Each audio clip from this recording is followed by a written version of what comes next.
speak when invited to by the chair. If you do wish to speak, please raise your hand and direct all communications via the chair. Please ensure that your mics are muted when you're not speaking. When speaking, please be succinct and do not exceed the allocated timeframes. No cross-examination between interested parties will be allowed. If referring to any written submissions, please refer to the specific page number in the agenda pack. Any new evidence can only be submitted at the discretion of the chair and the agreement of all parties. If you are having any technical difficulties, please use the chat function to alert the meeting, or you can dial in using the details in the invitation. Please do not use the chat function for putting formal questions to the subcommittee. Any persistent disruptive behavior will result in removal from the meeting. And once the application has been considered, any remaining parties will be asked to log out of the hearing. Please do so promptly so that councillors have the opportunity to deliberate and make a decision. Each party will be notified of the decision as soon as possible. However, if you contact licensing service tomorrow, they should be able to give you a skeleton decision. Thank you. Councillors? Great. Need to choose a chair. I nominate Councillor Smith. Fantastic. Thank you very much. Accepted. That's great. So welcome everyone to this licensing subcommittee meeting, Tuesday the 28th of February at 2 o'clock. You can see there I've got the hard pack. On the inside, there's an agenda. But before we go through the agenda, just wanted to ask Councillor Lufkin, have you read all the documents? Yes, I have. Fantastic. Great stuff. We're just going to spin around the virtual room just to introduce ourselves. So I'm Councillor Smith, Stoke Newington Ward, and also the Chair of Licensing. Councillor Lufkin. I'm Councillor Richard Lufkin for the Shackwell Ward, Vice Chair of Licensing. Thank you very much. Amanda? Good afternoon. My name's Amanda North. I'm a solicitor supporting members this afternoon from Legal Services. Thank you. Thank you very much. Suba? I'm Subhashri. I'm a Principal Licensing Officer. I'll be presenting the report this afternoon. Thank you. Thank you. And Channing? I'm Channing Riviere, Principal Licensing Officer. I'm here for item 2, Unit 7. Yeah, thank you. And Mr. Chewett? Hi, I'm David Chewett. I'm Team Leader Licensing and Technical Support, and I'm here for the first item, 331 Wick Road. Okay, and we have Mario on the call, and Mario does our IT. Thank you, Mario. There's a lot of other people on the call here, which I would go through. On the agenda item 1 is the Hobbit Bar, 331 Wick Road. So if people are here for that, could you turn your camera on so I can see you? Right, okay, great. And now there's 2 other people that I cannot see on my screen, so I will be asking for your assistance. Amanda, you've raised your hand. Chair, do you want to check that the applicant is present in these applications? Thank you. Well, I can see Mr. Dad there. Yes, do you want to make inquiries if you have? And my client's with me virtually on the screen. Okay, great. Okay, so there are 2 others. I'm just going to press the button for 2 others. You may have to help me with this, Councillor Lufkin, just because I can't see them. So who I can see on the screen at the moment, I've got Ali. Do you want to come in and just introduce yourself, Ali? Yeah, hi, I'm Ali Allison. I'm a neighbour from 331 Wick Road. Okay, thank you very much. And Zach? Yeah, I'm also a neighbour. Great, thank you very much for that clarification. And Julian? Hi, yeah, we're neighbour 6 Cadogan Terrace, the closest property. Okay, great, fantastic. Amor? Yes. Can you just introduce yourself? Yeah, Amore. I'm from Bedden Street, just the other side of the A12 slip road, local resident. Fantastic. And then Jason?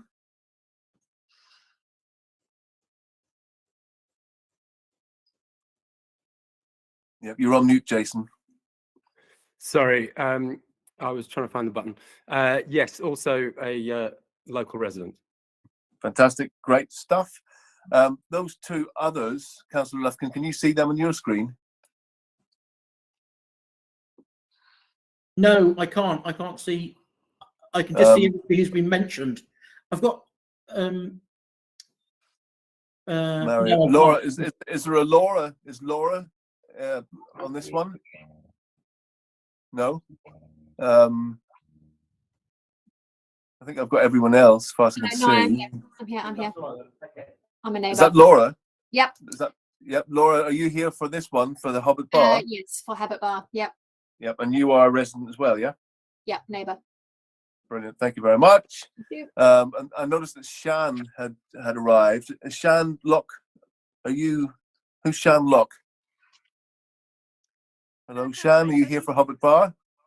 Yes, it's PC Giles. I had a last-minute request to attend. We've had Amanda Griggs, the officer who was dealing with it, had a medical emergency. So Oh, okay. just asked me to attend.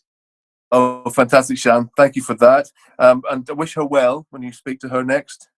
That sounds a bit ominous. Okay, I think we're ready, unless I've missed anyone out. I've got the councillor here as well. Chris, do you want to come in and introduce yourself? Hello, Councillor Chris Kennedy. I'm one of the 3 ward councillors for Hackney Wick Ward. Thank you very much. Apologies, I nearly missed you. Richard, Councillor Lufkin, you're on mute. Sorry, Chair. Can you just bear with me for a second? I'm going to have to go and get a pair of headphones because somebody's just started drilling in the wall outside my flat. So can you just Okay, how long is it going to take you? Yeah, it won't be a second. Okay. Mr. Dadds. Thank you, Chair. I wondered if when the speakers the neighbours are speaking, that I can be given the relevant page number, please, so that I can look at the representations that they've made. Okay, we can try and do 1, that for 2, you. 3, 4, 5, 6 residents. So it'll be helpful if I had the page number, please, because as you know, they can only amplify what they've already written, nothing new. Yep. As Councillor Lufkin's away at the moment getting his headphones, I want to just ask the other persons that we've just introduced. Do you mind being referred to via your Christian name, or would you prefer to be referred to as C1, C2, C3, C4, or whatever? I just want to. Don't mind. I'm assuming if nobody's hand goes up, that you're happy for me to refer to you as your Christian name. Yes. Yep. Okay, that makes life a lot easier. But you will note, Mr. Dadds, in the pack that they're all labeled C1, C2, and we'll refer to them in that way, if that's okay with you. I've got the corresponding. I know who they all are, so I'll give you the C number. Is that good for you? Yeah, that'd be helpful. I've got I've just written down the names, and once you give me the page number, I'll write it next to it. It's no problem. Yeah, I mean I could do that now if you want. Yes, makes sense. Give me the names you've got, and I'll give you the C number. Is it Ali? C1. C1. I think I had Zach. Zach is C5. Julian. C2. Is it Amore? Amore. Amore. C4. C4. And I've got Jace. Jason. Yep. Jason C8. And I think, did we have a Laura? Laura, we Yeah, did have a I'm here. Laura. I'm here, but just to say, Zach and I are representing together, so I'll be speaking on the behalf. Okay, that's C5, Mr. Dad. C5, that would be under Zach. Thank you. Right, and I know Councillor Kennedy. Yes, that's C3. Thank you for your reference. Super. That's right helpful. then. Thank you. Sorry for the laboured introductions, but I do think it's good to just find out who everyone is. So, again, welcome to today's hearing. You'll see the agenda there. It's got various items on there. So, item 1 is the election of chair, which we've done. Agenda item 2, apologies for absence, haven't received any today. Agenda item 3, do members have any declarations of interest? Councillor Lufkin. You're on mute, Councillor Lufkin. So yeah, I need to know for agenda item, for the second item. Yeah. I live close but not in the same road as the premises, the premises that's requesting a license. Okay. So, Mr. Dads, if you want to refer to the map, because you're doing the second one as well, aren't you? I am. If you want to refer to the map, in Well, if the regards councillor to, has, as long as the councillor has no prejudicial interest, it's not a problem. He's not raised an Yeah. objection. He's sitting as vice chair, so I have no objection. Yeah, I mean, Yeah, I don't know the premises at all, and I mean, there's a WhatsApp group for my residents where I live, and I live in Timber Wharf, basically. so if you look at page 149, Mr. Dads, you will see 149. Timber Wharf to sort of diagonally to the right of where the black dot is on the map. Yes, I see it. It's labelled Timber Wharf, so it's across the A10. It's not, so it's quite far away, really. Yeah, I have no comment. Yeah, I've never discussed this premises with anybody, and it's never come up in any of our WhatsApp discussions of our residents' association at all. Yeah. So, yeah, Okay, well, thank you very much for that, Councillor Lufkin, and thank you, Mr. Dads, for saying you're happy with that. Okay, so we've done declarations of interest. So agenda item 4, minutes of the previous meetings. There are no minutes for consideration today. And then agenda item 5 is to go through the hearing procedure, just to let everyone know how it all works. So step 1, appointment of chair and introduction. We've done that. Step 2, the licensing officer, the principal licensing officer will outline the report. These are 5 minutes. Step 3, applicant's case. The applicant will present their case in support of their application. Step 4 is responsible authorities, so they will come in with their submission. Step 5, we will then hear from other persons. Now, as there are a number of other persons here, and it's just sort of, we're designating 5 minutes potentially each. That would add up to quite a lot of time, folks.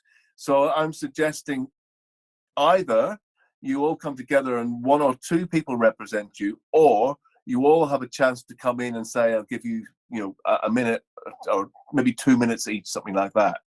Does that sound acceptable to people? Yep, happy to You be all- brief for now. Yeah, would you all like to be heard just for 2 minutes? Is that okay? Yeah. Yes. Yeah, I mean, I'm not going to be totally strict on it. I mean, if you're on a roll, then obviously you can have a bit longer. But just a rough idea, Laura. I was going to say I'll probably be on a roll. I've been working towards the 5-minute mark, and I guess given that I live directly, well, my property is directly next to 331, I probably have the most to say. Okay, Laura, I'll take that into consideration. Thank you for letting me know, Jason. Oh,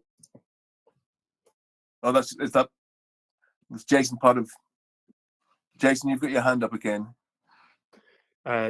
Sorry, I had to rejoin because my connection dropped off. Yes, I've also been working towards the 5-minute mark. I think, residents have a lot to say. Okay, thank you for letting me know. That's good. So you get the brevity of where I'm coming from. Sir, in relation to Councillor Smith, in relation to Jason and Laura, their representations at C5, I think, to be fair, no, that's Zach and Laura. Oh, I do apologise. I put them together. I do apologise. Yeah. Okay, great. Right then. So where were we? Other persons. So the other persons come in. We've discussed the timings. Great. And then step 6 is the discussion. So I will structure and lead a discussion on the information that's presented. And then step 7 is any closing remarks. Step 8, final clarification. And then step 9, we'll ask you all to leave. And then we'll basically consider this when everyone's left for both items. And you will hear tomorrow by phone and in writing within 5 working days. Right then, so let's go on. Unless anyone's got anything to say right now, we can move forward. And Councillor Lufkin or one of the officers, please help me with the 3 others that I cannot see. That would be good. Okay, so step 2 is the licensing officer. Please, Suba, the principal licensing officer, can you outline the report, please? Thank you. Thank you, Chair. So the first item we are going to consider for this afternoon is for a premises license under the Licensing Act 2003 for the Habot Bar, 331 Wick Road. The applicant is seeking permission for live music, recorded music, late night refreshment, and to authorize the supply of alcohol for consumption on and off the premises, as stated within the report. We have received additional information from the police, and this document has been circulated. Representations remains from the police, licensing, and other persons. I have nothing else to add. Thank you, Chair. Okay, thank you very much, Suba, for that. So we'll move on to the applicant's case now. So can I presume, Mr. Dadds, that you're going to be doing this? Yes, please. If you would like to come forward, Mr. Dadds, with your presentation, that would be fantastic. I'll put the clock on you. Great, off you go. Thank you. Yeah, so members, you've read the application. You'll be aware of we're looking for Friday and Saturday to 2 a.m. Dispersal within 30 minutes. The premises is located, as you can see within your plan. It has the major road network running past it and across it, and the train network nearby. So it has a number of modes of transport and noise in the area. In relation to our premises, we have a noise limiting device, so there's no suggestion of noise breakout in any way, shape or form. In relation to TENS, we've been operating those. You've seen that we've had a number of TENS. There's been complaints around car parking, and we have sought to address that, although car parking is not a matter for the Licensing Act. But obviously it is important that people return to their vehicles or park their vehicles responsibly, and we try to deal with that. Now, what we have done, and the residents may not be aware, but since August last year, we've installed Club Scan. So everyone that attends the premises has to provide identification. And if we have any issues arising from people parking cars or not behaving, then we can use the Club Scan to note it on our system so that they are banned from the premises. The last 10 we had open to 2 o'clock, I got the Club Scan records, and the attendance in total was 74 people attending. 48 were female, 28 male, and we have all their ID. So we do operate that you have to provide identification to enter. The police have confirmed there's been no crime disorder at our premises. I don't believe any noise nuisance has been issued or witnessed by Environmental Health. We are encouraging our patrons not to come by motor vehicle. We do have spaces for about 12 vehicles, and we have space for Uber to pick up and drop off within our land ourselves. We did speak to a person at the church that said that we could use it, but obviously I've seen the letter from the vicar saying we can't, our patrons are not to park there. So we've made that clear that they're not allowed to park there. And away from the premises, they need to park responsibly. And obviously away from the premises, a matter of parking will be a matter of individual responsibility to be law abiding. So we have no crime disorder. I don't believe we've had any Environmental Health witness any noise breakout of noise. We have a dispersal plan. We've operated TENS. We have Club Scan. Typically, we have about 70 to 80 people on average on our premises, so it's not hundreds. And we are looking to go to 2 a.m. So unless I can assist you any further, I can, through the discussion phase, talk about our dispersal with the doorman being high vis, moving people on. But other than that, I don't think I can add much further to the application which you've got before you. Thank you, Mr. Dadds. Any points of clarification there, Councillor Lufkin, before we move on? I don't know if this is the appropriate time for it, really. Shall I just raise it and then perhaps, Chair, you can decide? But Mr. Dad said there've been no issues with regard to the premises from the police, I believe, but we've had another representation from the police. Is that is in relation to this premises? Yes, I think that's to do with parking, not in sense of crime disorder within the premises. No, it's to do with. It says the venue was was seen on Saturday to be open after 1 o'clock out when it should have been closed. Music was still playing at 2 o'clock and people were seen coming and going still. The venue did not have a 10 in place on this occasion and were therefore operating without the necessary authorization. Yes, I can address that quickly now. That there is there's an alleged opening. Well, we don't accept that. But in relation to crime disorder, there's no suggestion, even if that was witnessed, there's any crime disorder. And obviously, this is not the time or place to establish crime, innocence or guilt for crime. We don't accept that we were open beyond our hours in sense of licensable activities. People were dispersing and they were dispersing slowly. We accept that, but that's not a licensable activity. But there was no crime disorder, no fights, no disorder. And my representation, Councillor, remains the same, that the police have got no matters arising in relation to crime disorder. And in relation to the Cub scam, we've got that. And people can shake their heads on this screen as much as they like. I've not got any crime reports or any primary evidence or witness statements from the police service at all in relation to this premises. Sorry, can I come back on that? Well, isn't that a witness statement? Music was seen playing until 2 o'clock in the morning and people were seen coming and going still.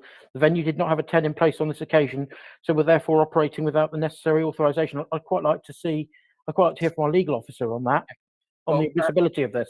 Chair, could I just intervene? I'm going to withdraw from this hearing if I'm getting sort of residents putting thumbs up, making comments, shaking heads, because it's very distracting. I can't do a hearing on that basis. That's why I would ask that it would be in person, because that type of behaviour we wouldn't accept in a hearing. We shouldn't accept on live. In relation to the question, I've made it quite clear. You've got a representation, councillor.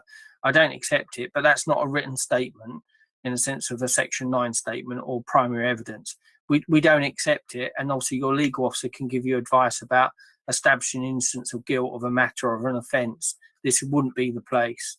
Sorry, And go on. and the very last point, sorry, you will appreciate that I'm talking about prevention of crime disorder. There is no evidence before you of any crime or disorder which you've got in your papers. Okay, can I ask a question now, Chair, if that's okay? Yeah, of course. Can I ask our legal officer to give their opinion on the admissible? I mean, you're saying that it's completely inadmissible and we shouldn't consider it. I'd like to know from our legal officer their view on that. I didn't say that, but anyway. Can we just clarify? I mean, as far as my understanding is this representation has been submitted in time, and we are entitled to consider it. Obviously, the applicant and his representative are entitled to say whether or not they accept it or not. But it is something, as long as it was a valid representation, it was submitted in time, and it's accepted, then we would consider it as part of our evidence. And can I just add to that, Chair, that it's a representation made late. I haven't objected to it coming in late, but what I'm saying is I don't accept that there was any crime as a matter of it, and I'm saying that the committee are not here to establish crime, innocence or guilt of a crime. That wouldn't be the place. That will be the magistrates. And in relation to an alleged operating beyond its hours, is one allegation which cannot be proved here or dealt with here. In relation to fighting, crime disorder, any drunkenness, anything like that, there's no evidence of that. That was my submission, in effect, councillor. Okay, Councillor Lufkin. Yep. I'd just like to ask a very brief question, Mr. Dadds. Do you know what the capacity is? Did I miss that one? The capacity of the venue, not the outdoor space. Yes, I think the capacity is about 240. I can get that double checked, but typically we're having about 80 people at any one time on the 10s anyway, and the non-10 nights, the average is about 30 people. So it's very low numbers attending on the premises. Okay, thank you for that.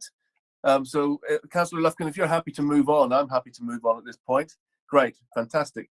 So let's move on then. So the next stage is invite the responsible authorities to come in now. So I'd like to invite Mr. David Tuart to come in with your representation. Thank you. Thank you, Chair. I'll keep it very brief, just because of the numbers of people who do want to speak. So my representation is at Appendix B2 in today's pack on page 55. So I make a reference to this being an application for a new license where there's already an existing license, so it's effectively varying the existing license, but for those additional hours at weekends, and also the non-standard timings which are listed in the application. I draw attention to the core hours policy, which is at LP3. I also make a suggestion that, and Marcus says that the proposed additional hours of operation could have a negative impact on the promotion of the license and objectives. This is due to close proximity to residential premises. The premises is quite isolated where it is in terms of other sort of licensed premises being nearby. It's quite isolated from public transport provision, which might be the reason for vehicle patrons choosing to attend the premises by vehicle. It's those patrons arriving and departing via vehicle in the earlier hours of the morning, which I would suggest would be a likely source of nuisance. I mentioned some things from the dispersal policy, including the suggestion about customers being able to park using the church. As we've heard, that's not going to be possible, or it's not something that's been agreed anyway.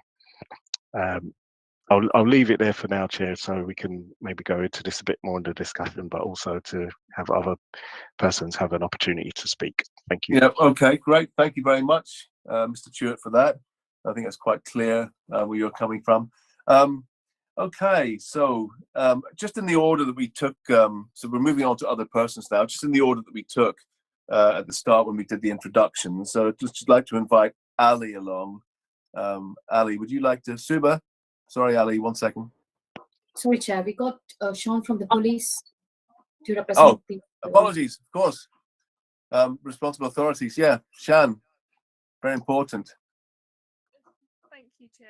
It's probably confusion with my name as well. It's my day off today, so I was drafted in very, very quickly. So in light of the current circumstances with PC Griggs, I would like to draw your attention to her reps, as they will be far more informative than I can put across with little prep.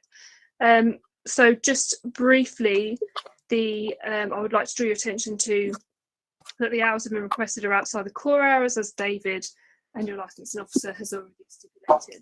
So it's something that we need to consider for such a late night 2 a.m. finish.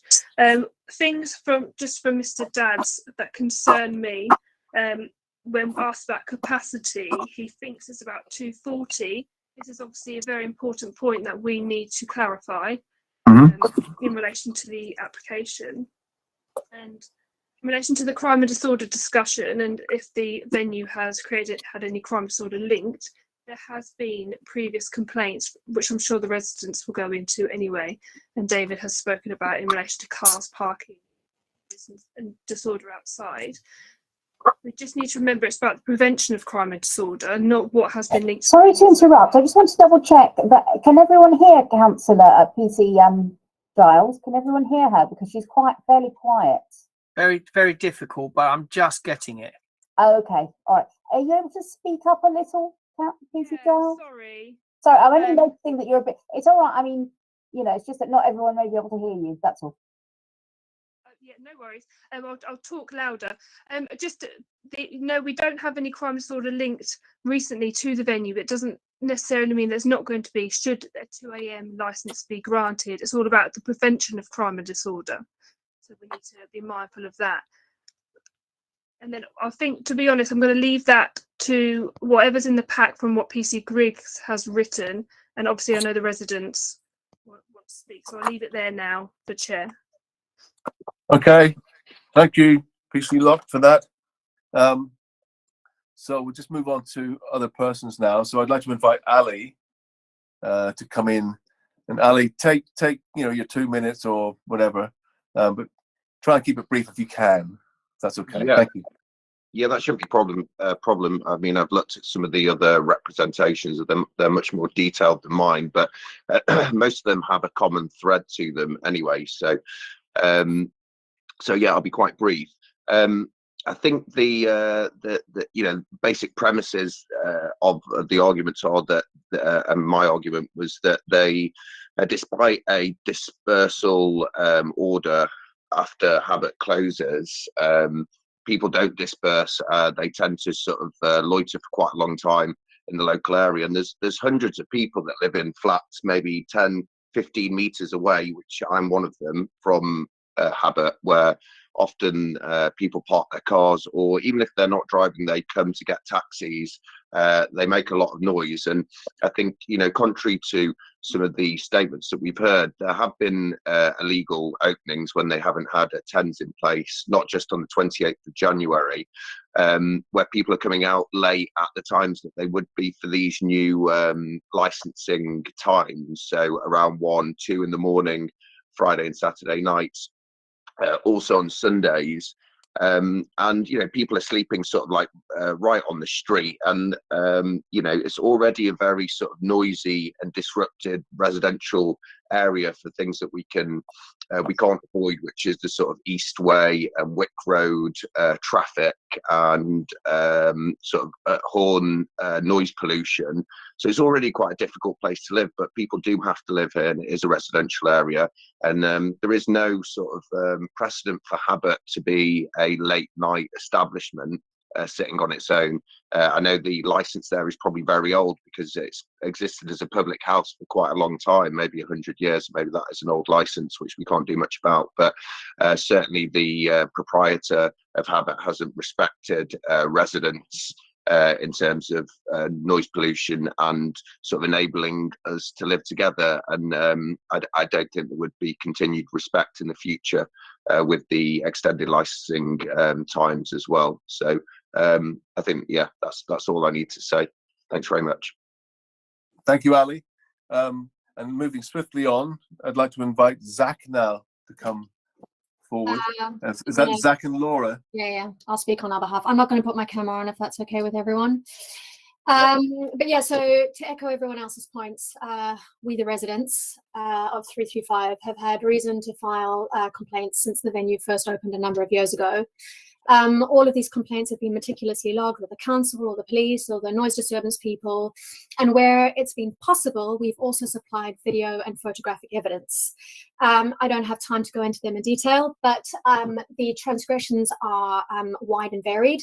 High-level overview of what they include: they were breaking COVID social distancing rules and regulations when they were still in place, aggression from the tenant and his security team towards my husband when they initially got wind of us logging complaints against them, regular and ongoing noise disturbance, habitually operating past the agreed hours of business, initially ongoing use of the outside area later than was contractually agreed, littering, there's regularly empty gas canisters outside the venue, vandalism of 335 Wick Road, trespassing, i.e. congregating on our steps before, during, after, loitering, which I suppose is an extension of that, violence. So most notably, a large group fight broke out in July 2021, which necessitated us having to call the police to disperse everyone.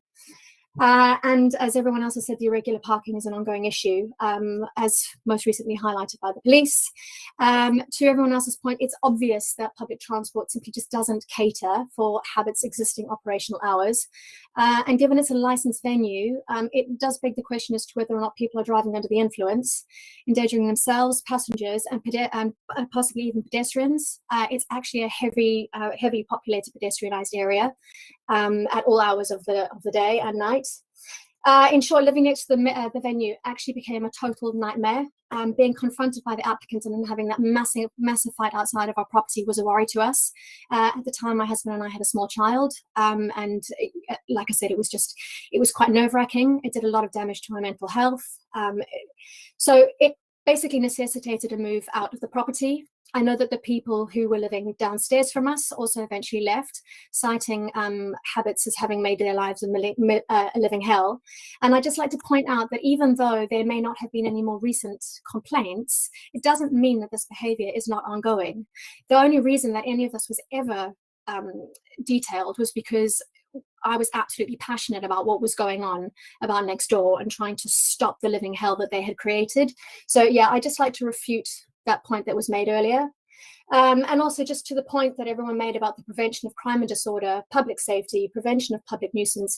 I think that my statement and all of the facts that I have logged against 3351 to date clearly illustrate that the applicant has never and likely will never have any care or concern for licensing hours or objectives. We've been fighting against 331 ad nauseum since the initial requests to rejuvenate the property were made. And I utterly beg you from the bottom of my heart, please do not let this latest application come to fruition. Thank you. Okay, thank you, Laura. That was only 3.5 minutes. That's really good. So next on the list is Julian. Julian, would you like to come in, please?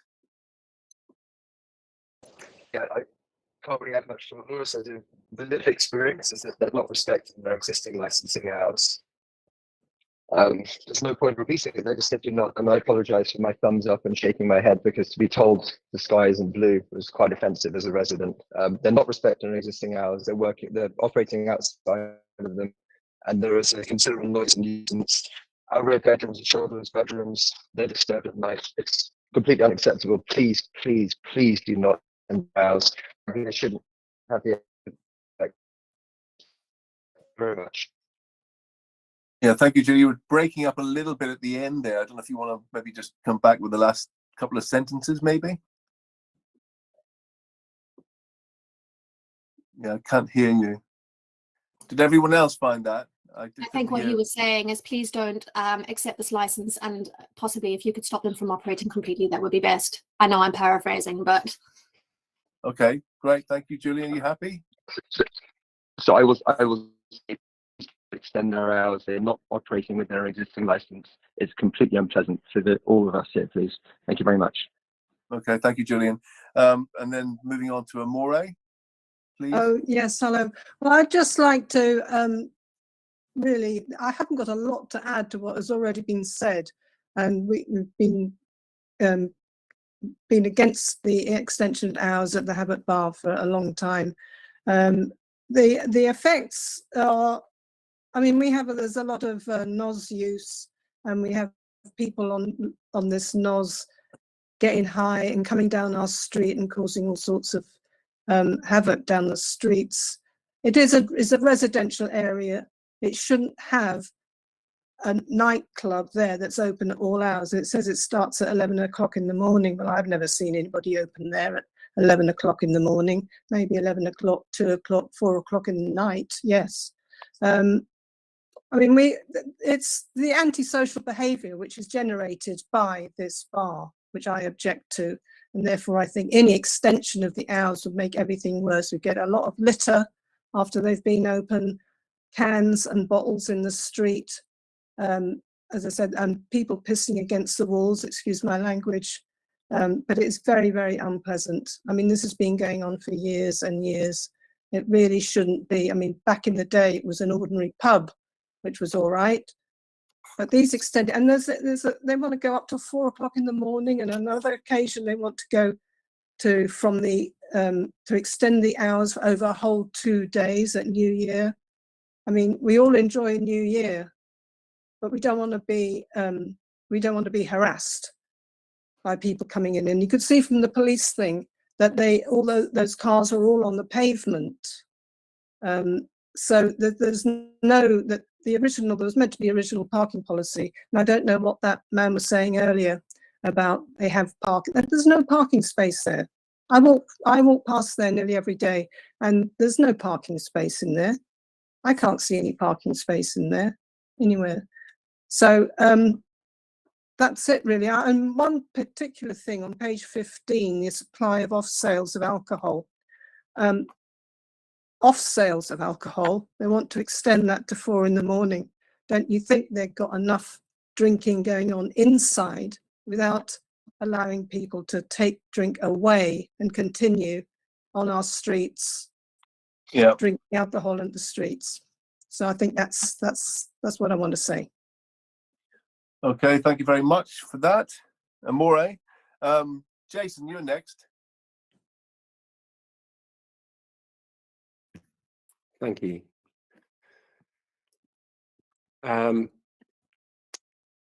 In considering this application, as a resident, I look at it in 3 particular avenues. Firstly, do we trust them? Secondly, what's the context? And thirdly, what's Hackney's policy? So in terms of trust, as mentioned in my representation, the applicant was fined by the Royal Borough of Greenwich on the 1st of October 2020. They said a £1,000 fixed penalty notice has been issued to Mr. Abel&Singer at the Albion pub, Woolwich Church Street, after advice provided by the council during a visit on 24th of September was not fully responded to. So that's multiple breaches, resulting in a £1,000 fine, which they sought to make public in the naming of a blatant, feeling the need to name and shame. Secondly, with this application in particular, there's all this talk about parking and their agreement with the church. The agreement simply doesn't exist, as you've seen from the vicar's representation. That agreement simply doesn't exist, and yet they put it in their application, claiming that agreement's been in place since August, and they've told their solicitor that they had spoken to somebody, but the agreement doesn't exist. And perhaps most astonishingly of all, following consultation period, knowing that this hearing was in the offing, they were open on the night of Friday the 27th, with people arriving at 2 in the morning, cars parked everywhere as usual. Cadogan Terrace, it was very clear that there's a whole load of big Range Rovers and Audis and Mercedes parked up. And music was playing. So music should have stopped at midnight. That's what it says on their license. And they should have been closed, finished, done, doors closed at 1 in the morning. And they weren't. And this is while an application is waiting to be heard. I frankly find it astonishing. And they've told Mr. Dadds that it didn't happen. Well, Mr. Dadds say we can't argue the toss on that, but I'd be very happy to show him the video, at some other point. Ultimately, it becomes, I was there, I saw it, I heard it, I complained about it. So, effectively, it's the applicant's word against mine. I would say that you trust me over the applicant, given the points I've just made. And indeed, just to refer to Mr. Dad's points, he said that there's no breakout from 331 Wick Road. There is. I heard, music is audible, and in the summer that will only get worse as doors and windows are opened, again in contravention of their conditions. They talk about having parking space for 12 vehicles. Yes, there's a rough area by the pub where they're putting cars on, but they've fenced off their own parking because they want to trade on it, on land that they don't even own or have a license to trade on. He also mentioned there's space for Uber to turn in.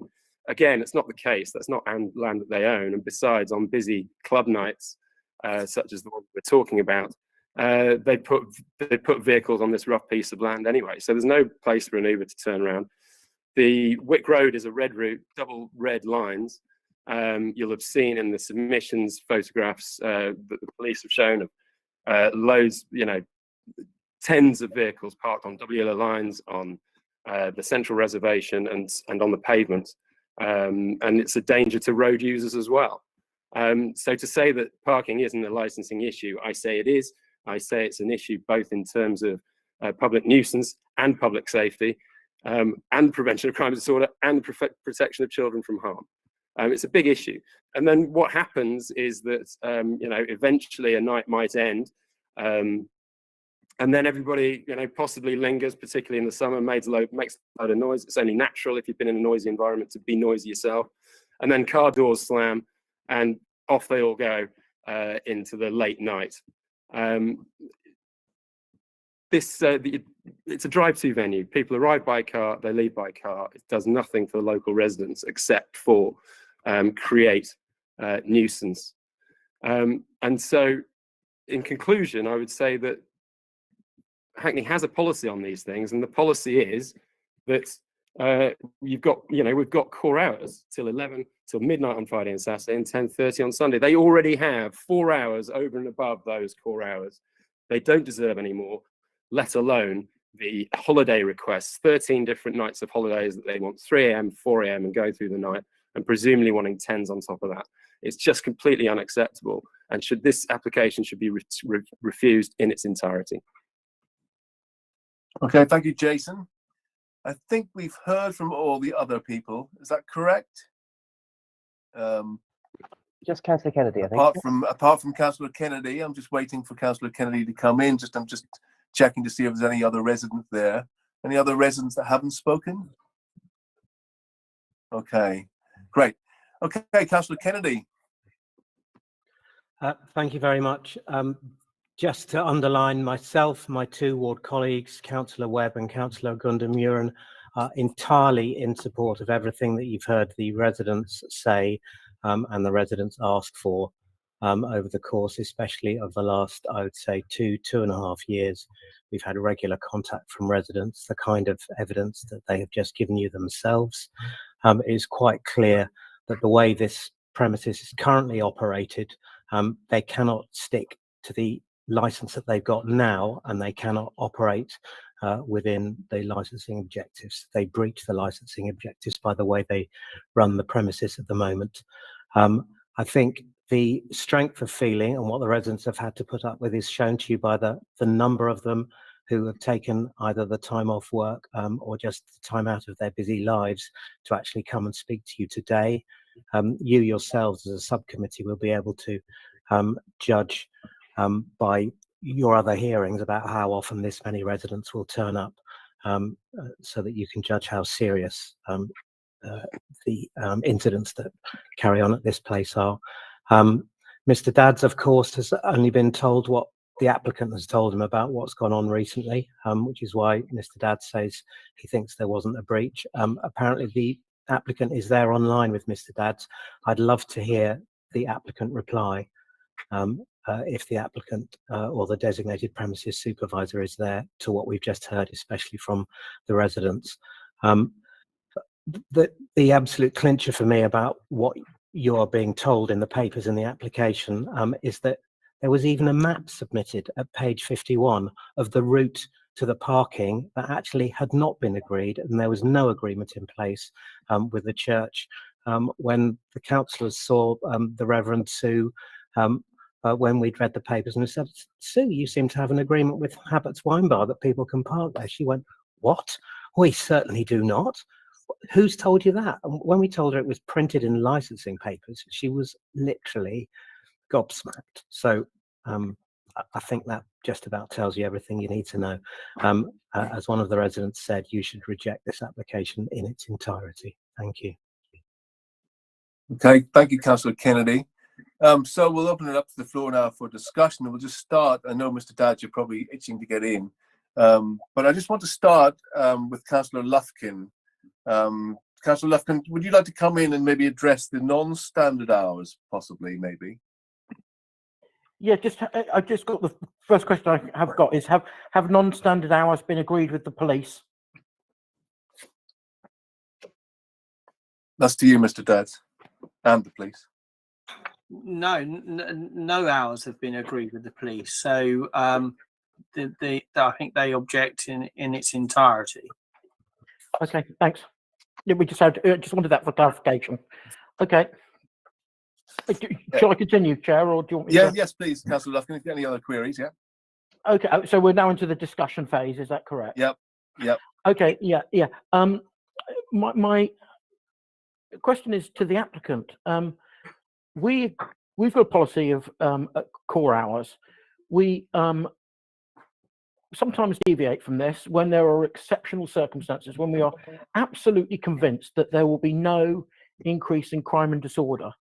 And in the past, when we have agreed things, we've had things like, you know, the the applicant has spent time talking to local residents about what their application and engaged with them and listened to their concerns. Has any of that happened in this case? So I speak on behalf of the applicant, and the reality of it is that there is a body of objection, principally around parking. We say that there is no breakout of sound from within the premises as a noise limiting device, and you've heard no primary evidence from your responsible authorities.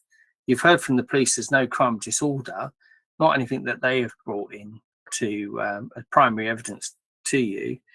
And in relation to what you've said is the exceptional circumstances test, as a matter of law, that is not the test.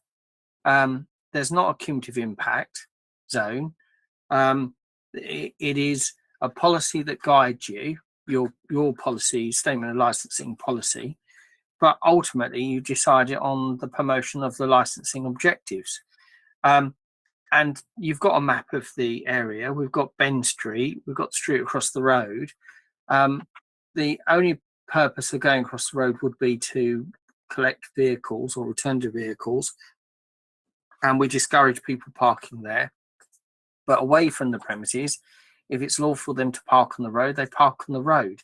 I've not seen any evidence witnessed by third parties, i.e. the council or any other responsible authorities, regarding people returning back in an antisocial way. There is as I say, there's a body of evidence which finds this objectionable, and I think any discourse with any resident that's here would not find it favour.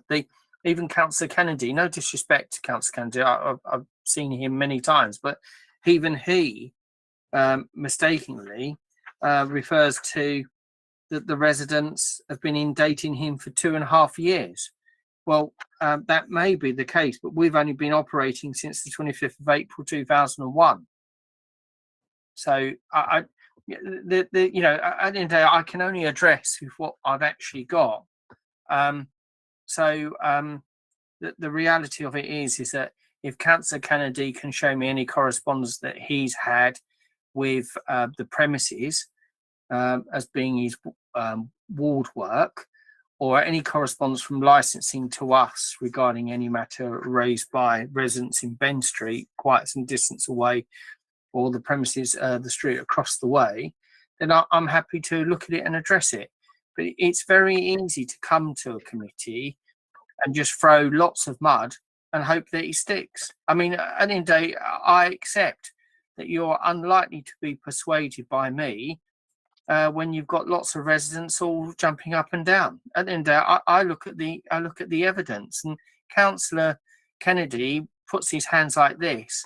But the reality is, I've not seen any evidence by the councillor or councillors of any complaint to us or complaint directed to the licensing authority. Well, there should always be a graduated approach. Where's the discussion been with us? But I hope that answers your question. I mean, I expect if you've made your mind up, we just get straight to the decision. We get a decision and we go off to appeal. I mean, I don't want to waste time. Councillor Lufkin. Yeah, just you said that the Mr. Dowds, you said that the primary concern of the residents seemed to be around parking, but they seem to me, I heard talks of people urinating in fights and lots of loud noise and operating past the closing time. That's not just parking, I don't think. Could you address those concerns? Well, where's the evidence? Well, where is, if there was a fight outside the premises, where is the report to the emergency service? Where is the letter to the licensing authority? And where's the causal connection between what they see and our premises? You know, and everything that you will see and what you will judge based on the facts is should be evidence-based. So, I mean, at the end of the day, I can have 10 residents all say there's loads of people urinating. There's no evidence I can do to rebut that at all. You know I can't. It's impossible. But if the resident says, well, actually, I saw someone urinating, I think they came from your premises because they're black, and that we think that they're your customers, and we're reporting it to the licensing authority. So, can I just say, I'm sorry to intervene here. Laura, please. You have to wait, please. So therefore, why if there has been a complaint to the licensing authority or to the public health or to the police, we should have that at the time so we can show we are a African-based premises, community-based. Our customers, we say, are coming or going in a responsible way. We do have and had issues with parking. We've encouraged people to park responsibly. Parking is a separate issue. You've talked about urinating. I've not had any complaints from the local authority to us about that or environmental health. I've had nothing immediately in the last year from the police about fighting or fights of crime. All I've had is issues are raised about parking. So I think that answers the question I think you asked. Okay, Laura, I know you want to come in. Yes, I do. Thank you. So I just beg to differ. It has absolutely nothing to do with black or African. The fact of the matter is that you asked for evidence, and I stated when I was talking that I have supplied evidence, lots of it. Photographic evidence, video evidence. So it's not the fact that there's a black person on the street urinating or sitting on my front doorstep. It's the fact that I can stand on my balcony overlooking Habit Bar and tell you categorically that whoever is doing that has come from that premises. Not making I've it not up. got that evidence. I've not got that video evidence or Can you not photo. interrupt, Mr. Dads? No, but I'm saying I don't have that evidence. And Mr. Chairman and your legal advisor, if we want to adjourn so that can be provided to me, then I can answer it. But I've not been given any of that. And in the representations, I don't have it. So it would be unfair for me to have to address that if I don't have it. But it's all on record. I don't have it. Well. Okay, I think, Laura, if you want to maybe dig something out and maybe send it through, I'd be happy to. might be useful. Mm-hmm. Julian. I just wanted to clarify from comments. Is the suggestion this is racially motivated, the objection? Could you be very clear in your response, please? The license holder, legal Mr. Dad, did you hear that question? No, I'm not suggesting that at all. But what I'm saying is that we mustn't be, because someone sees someone urinating, how do they show that there's a link between that person and our premises? I've not seen any primary evidence that links what is complained on about urinating, for example, and our premises. And as the Councillor Smith says, if there is any evidence, it should have been disclosed. And I'm not happy to receive it now. I'd have to have it sent to me. I'd need to consider it, and I need to be able to have time to respond. I'm quite happy to have an adjournment if need be on the matter. But as I say, generality, it was an answer to Councillor Lufkin's question about the residents raising things about fighting and urinating, but I've got no evidence of that directly linked to our premises. I'm not suggesting they haven't seen someone urinating, but how do they know it's a causal connection to our premises? Okay, Councillor Kennedy. Thank you. Yeah, I've found the oldest complaint that goes back, and it looks like Mr. Dads is right. The operation didn't start until I think, did you say April 2021? So the oldest complaint I can find is July 2021. It's an email from the licensing shared mailbox at Hackney back to Zach and Laura and Jason of the people who are on this hearing, and to the local councillors, confirm for the outdoor areas being used when they should have been shut, for example. We've now obtained evidence that suggests this requirement was not met during the time of our visit. Written correspondence will make reference to this. So this is our licensing service already telling the applicant that they weren't operating within their license, and this is only 3 months. This is the 5th of July 2021. I'm happy to send that through. So that's only months after when you say they started operating, Mr. Dads. They were in breach of their license. Well, Councillor Kennedy, Mr. Chairman, if I can respond, this is my point. You're referring to say I can't respond to you, Councillor Kennedy, because I don't have it, and I'd need to go back and have a look. And you've not put that in your rep. But what you did say, which is incorrect, that you've been receiving stuff for 2.5 years, and that was my point. You've just confirmed that actually you've had to clarify that it was roughly, July last year you received the first one, not 2.5 years ago. So No, what? July 21. 21. Yes. So so it's two. So when was that? It's not 2.5 years ago. No, two. Okay. I'll do. No, it's about 20 months. So the point is that you say big deal, but it's important to get the facts right. And at a hearing, it's too easy to throw things around saying 2.5 years. Well, it's not 2.5 years. You've received a complaint last July about the outside areas. Well, you've not put that within your details for me to have a look at or respond. And it would be unfair for me to respond now.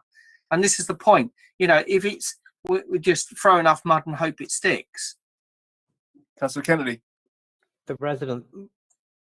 My residents aren't lying. They haven't taken time out of their days to come here to make something up.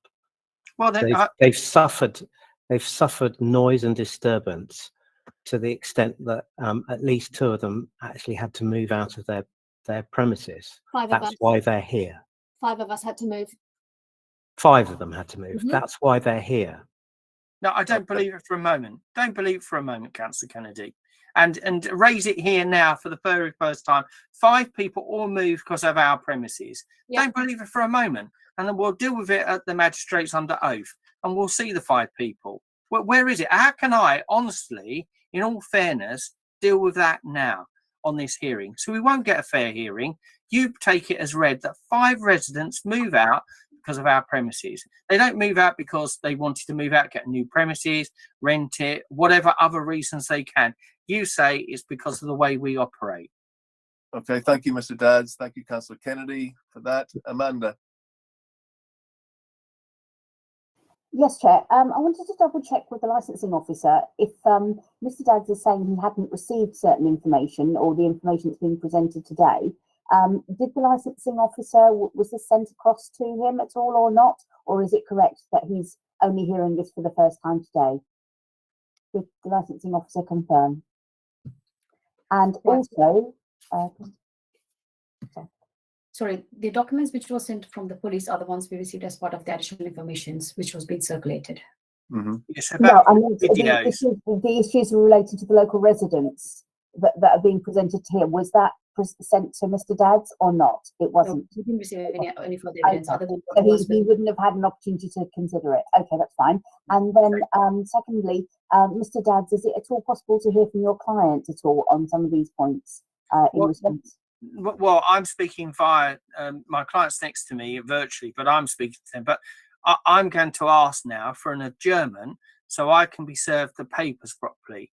Because if I haven't got the Councillor Kennedy's shaking his head, but in fairness, if you are going to take into account video evidence or suggestions that someone's urinated or 5 people have left their home, let me have the evidence. Come on, give me a fair crack at the whip.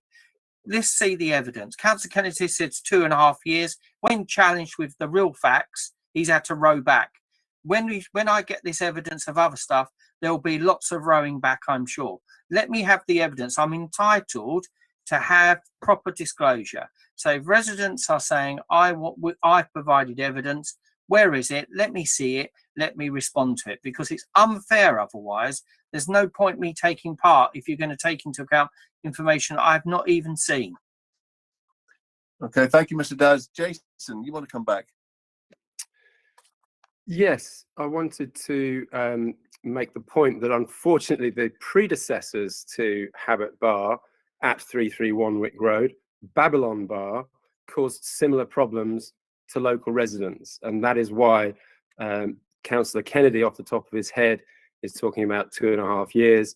On a quick search, I'm coming up with mid-2019. I think they operated throughout 2019 and beyond. So there is evidence of breaches of the licensing objectives going back that far. Now, that may not be a matter for Mr. Dadds, but it is a fact. So to start being rude about Councillor Kennedy seems unjust. Also, legally, at these hearings, I don't think the burden of proof is such that Mr. Dadds is suggesting these are not legal proceedings. And given that Mr. Dadds, I'm sure, came here today extremely well prepared and following long meetings with his clients, I'm surprised that he didn't ask the licensing committee and the police for further clarification before arriving at this hearing, so that the licensing subcommittee can make the decision on what's being heard today rather than adjourning and having everybody come back again. Amanda. Chair, I would respectfully ask that members don't take into consideration the evidence that's not been provided to Mr. Dadds, that we need to continue this hearing today, and that, as I say, you can't take into consideration the evidence that hasn't been presented or which he hasn't had a chance to respond to. So that can't be considered.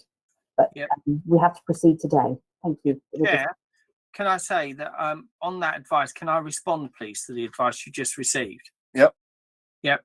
You can't proceed on the basis that if I haven't been served it, then you can't take it into account.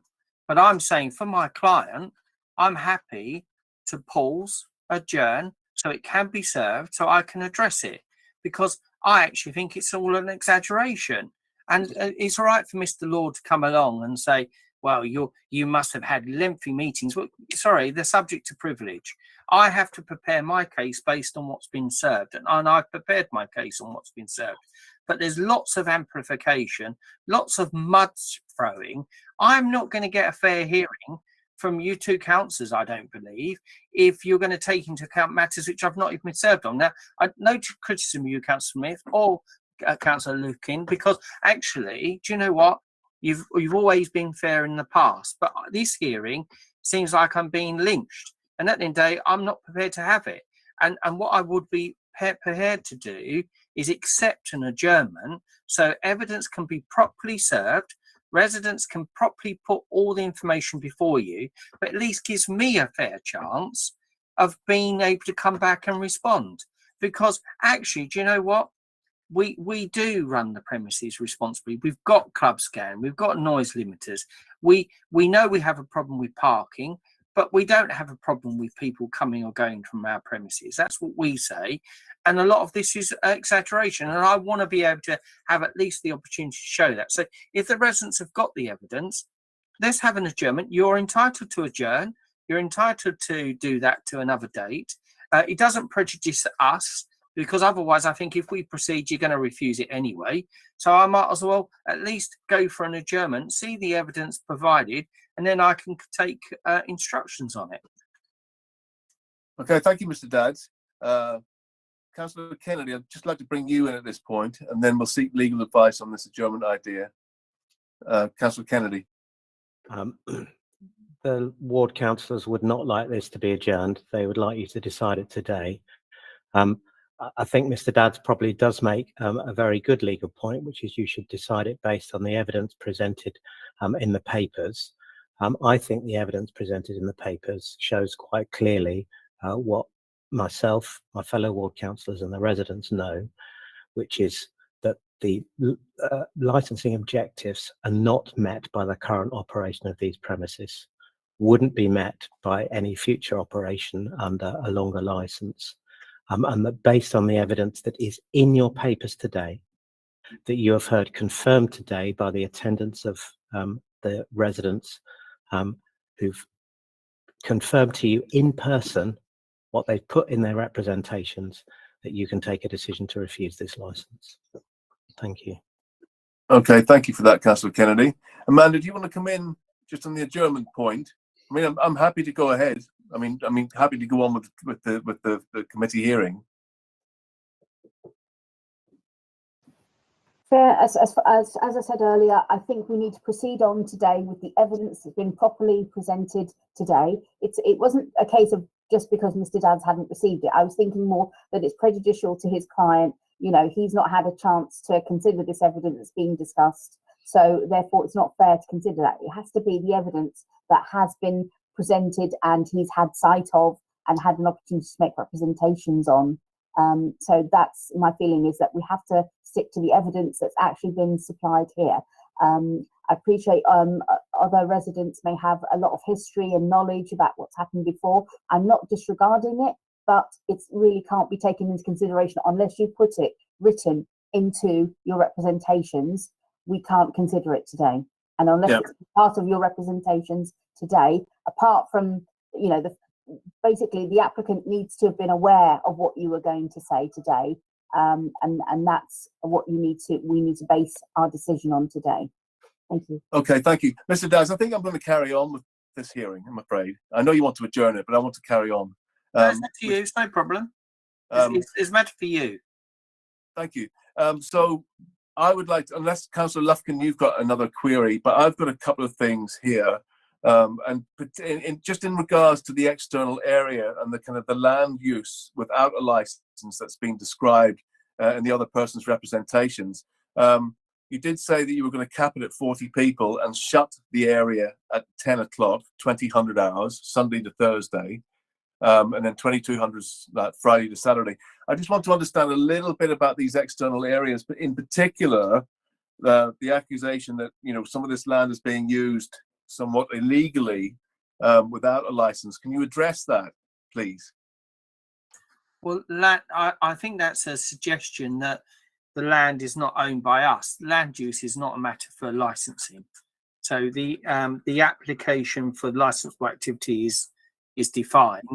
Consumption of alcohol is a non-licensable activity.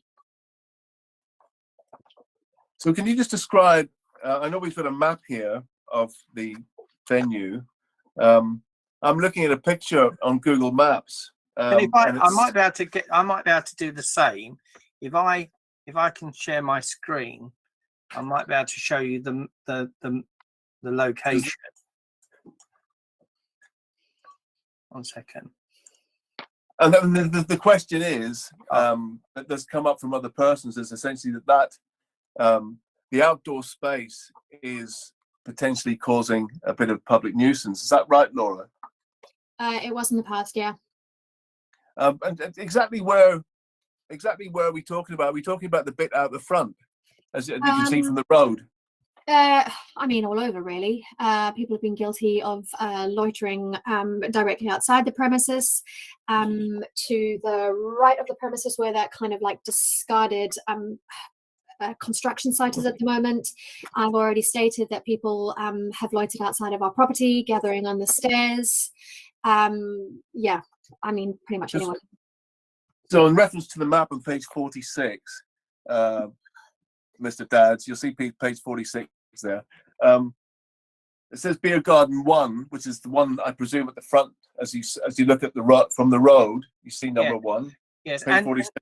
And the resident said in the past, but I think that area is managed.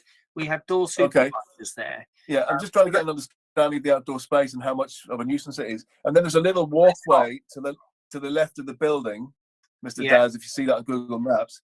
Yeah. And does that lead down to the bar area, or sorry, the rear garden 2 and rear garden? No, that walkway area leads to the residential accommodation, and that caused some problem because I think Hackney Housing had that, and they were putting temporary tenants in there, and they were causing a problem. So that's housing for I don't know if it's still a Hackney Housing, but that was originally causing problems because council was housing temporary or very short-term tenants, and we were having historically problems with music, drug dealing, and other issues going on, and the accommodation which is run by Hackney Housing.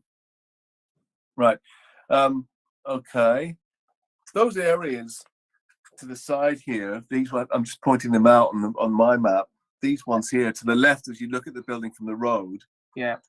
There's a road that goes, there's a road. I suppose the question is, when you're saying the external area or areas will be capped to 40, are you including all of those areas? Yes. So all of those areas will be capped to 40. So the question to residents then, these outdoor areas, you know, how much of a nuisance are they?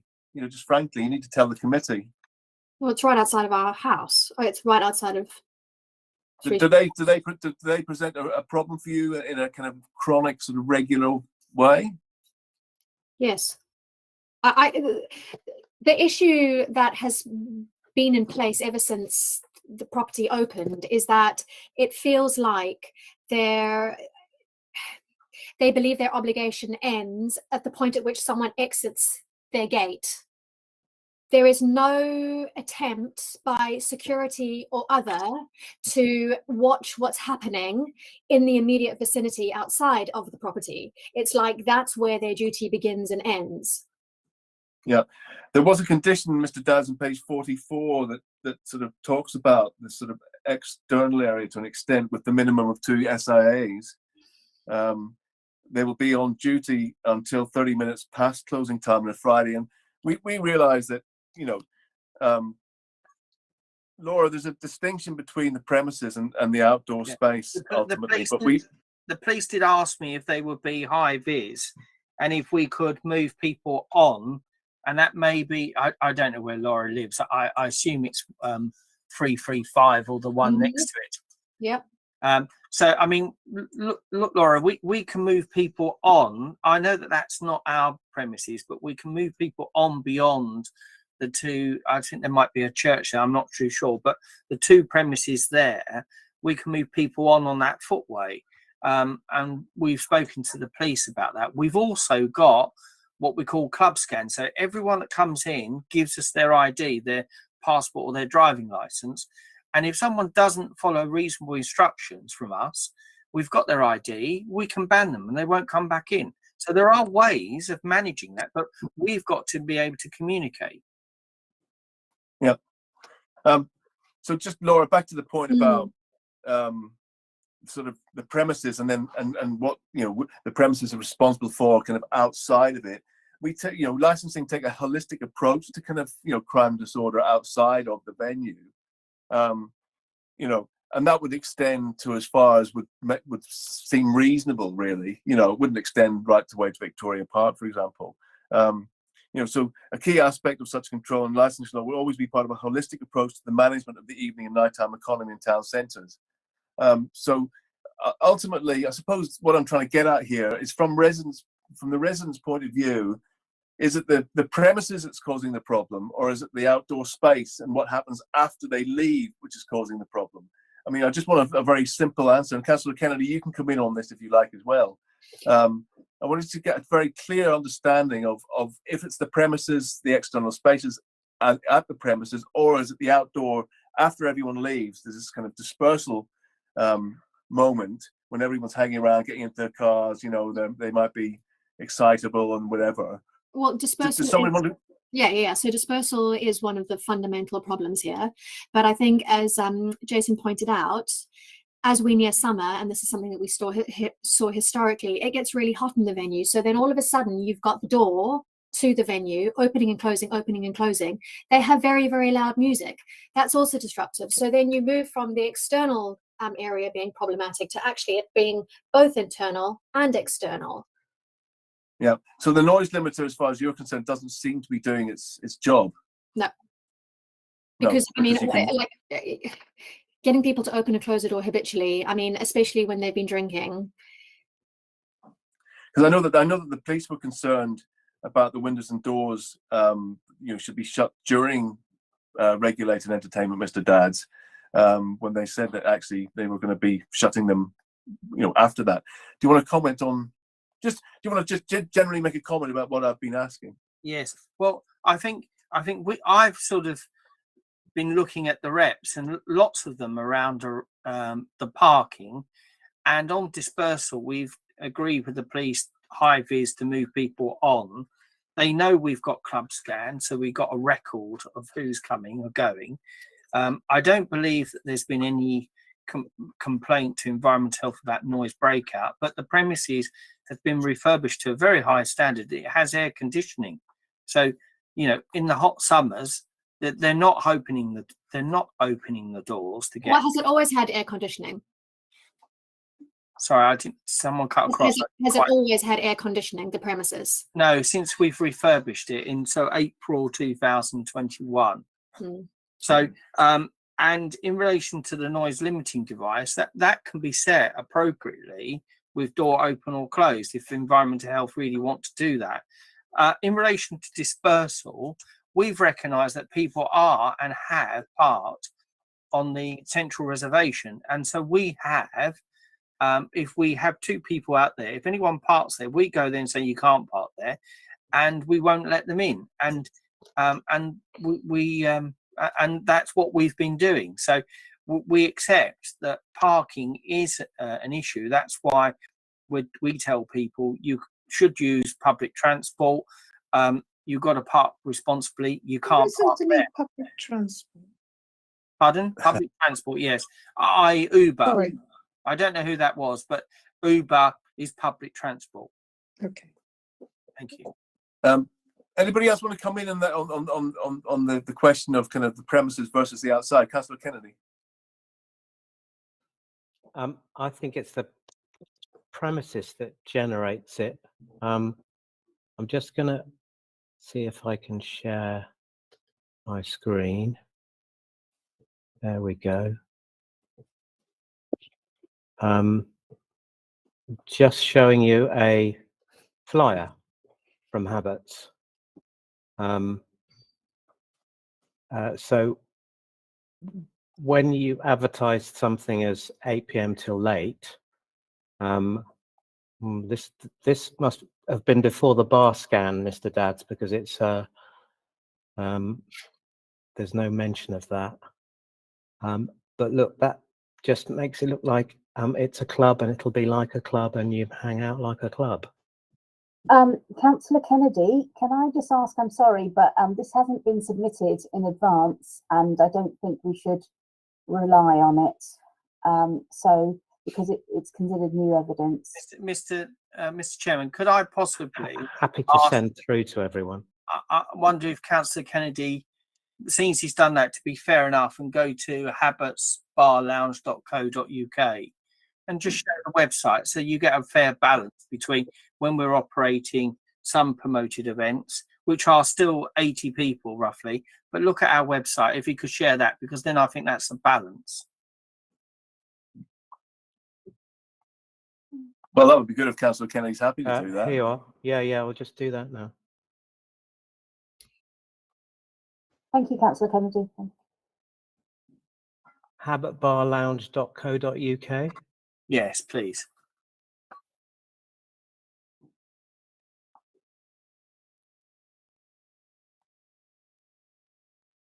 There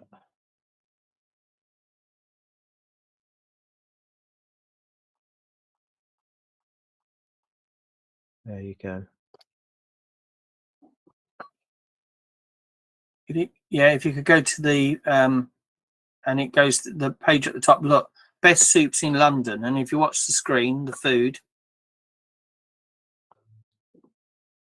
So, Chair, I want you just to see also the other part of the business, which is food led. Yeah. All right. Thank you very much, Councillor Kennedy. That was helpful.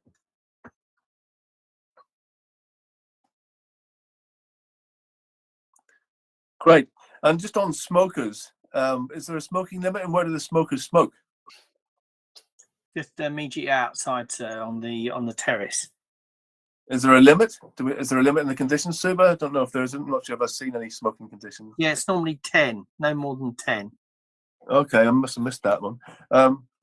It's a condition 17, I think, or proposed conditions 17, but I think it was condition 16 in the old license. Oh yeah. Got it. Yeah, got it. Just there. Yeah. Thank you. And then just to talk about the non-standard hours.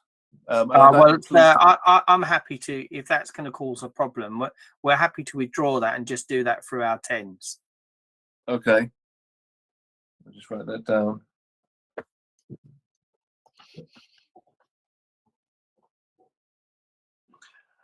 Okay. I mean, Councillor Lufkin, do you have any points that you want clarification on at this point? I mean, we've had about 35 minutes on this, and we allocate 15 normally, but that's fine. I'd like to hear from Mr. Chewett about the points that have been raised in relation to noise in the nearest premises, in relation to the dispersal policy, and just to get his views. Yeah, I think people have frozen on my screen. Councillor Luff, can you say that again?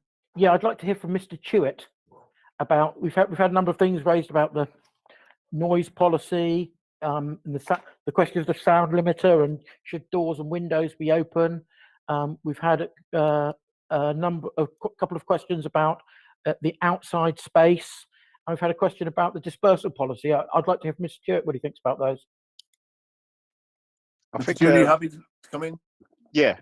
From my understanding, a lot of the conditions in relation to hours of use of the outdoor areas, doors and windows, etc., noise limitation devices, all of that would remain the same. But I still do have concerns about the additional activity, so over and above what's already there, and the impact that would have on the promotion of the licensing objectives. And how about the dispersal? Dispersal policy is welcomed, obviously, but the responsibility, I guess, for an orderly dispersal that doesn't impact negatively on the residents is something that's outside of the control of the licensee. So obviously, they can encourage their customers to leave quietly. They can request them to do those things, but ultimately, you're relying in those situations on that individual to follow those instructions or those requests, and that's very difficult. The likelihood, I would say, is that the early hours of the morning, that's so close to residential, would be very difficult to achieve. So we've got the dispersal policy there. Do you still have concerns about the dispersal policy? Not the policy itself, but dispersal itself. The policy that they've outlined in their procedure. Dispersal from the premises, I do still have concerns about that. Yes. Okay, thanks.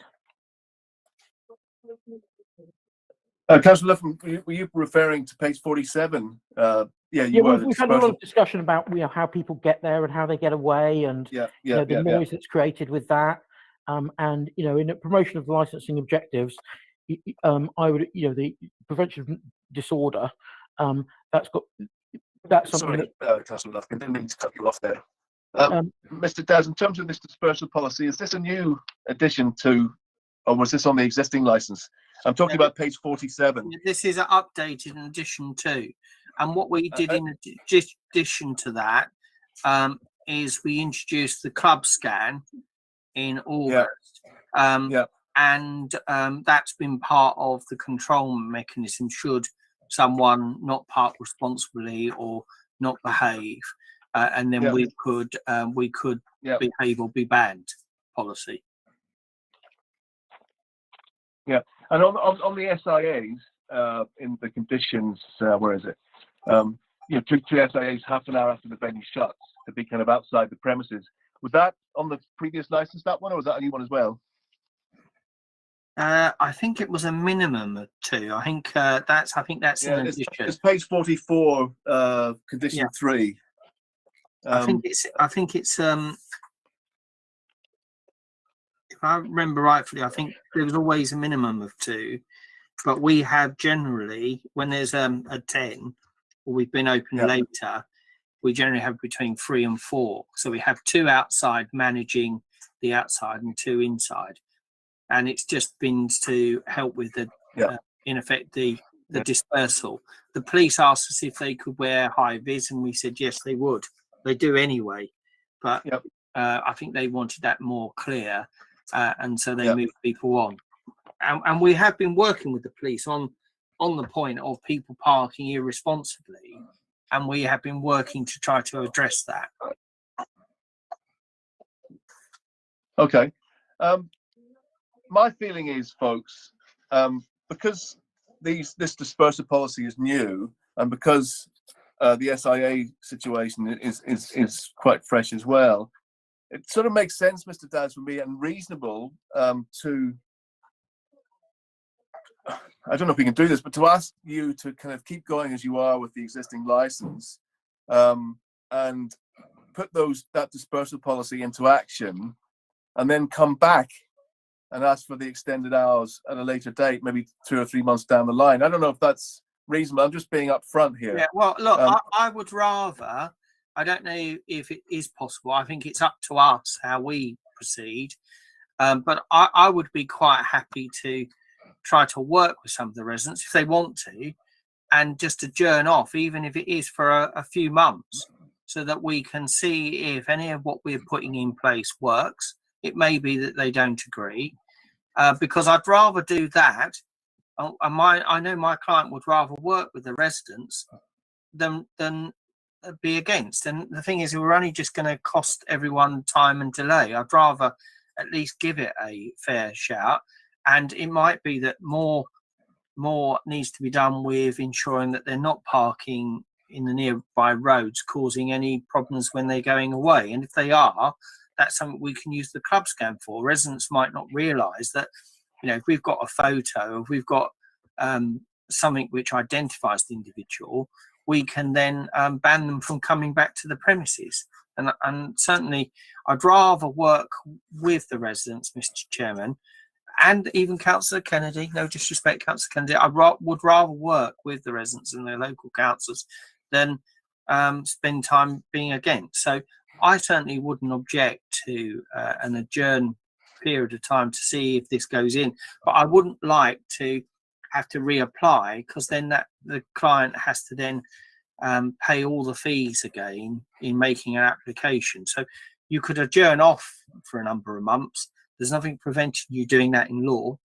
Yeah, I suppose the question there, Mr. Dadds, and also to Amanda, is you presented this new dispersal policy with lots of new actions and the conditions and everything.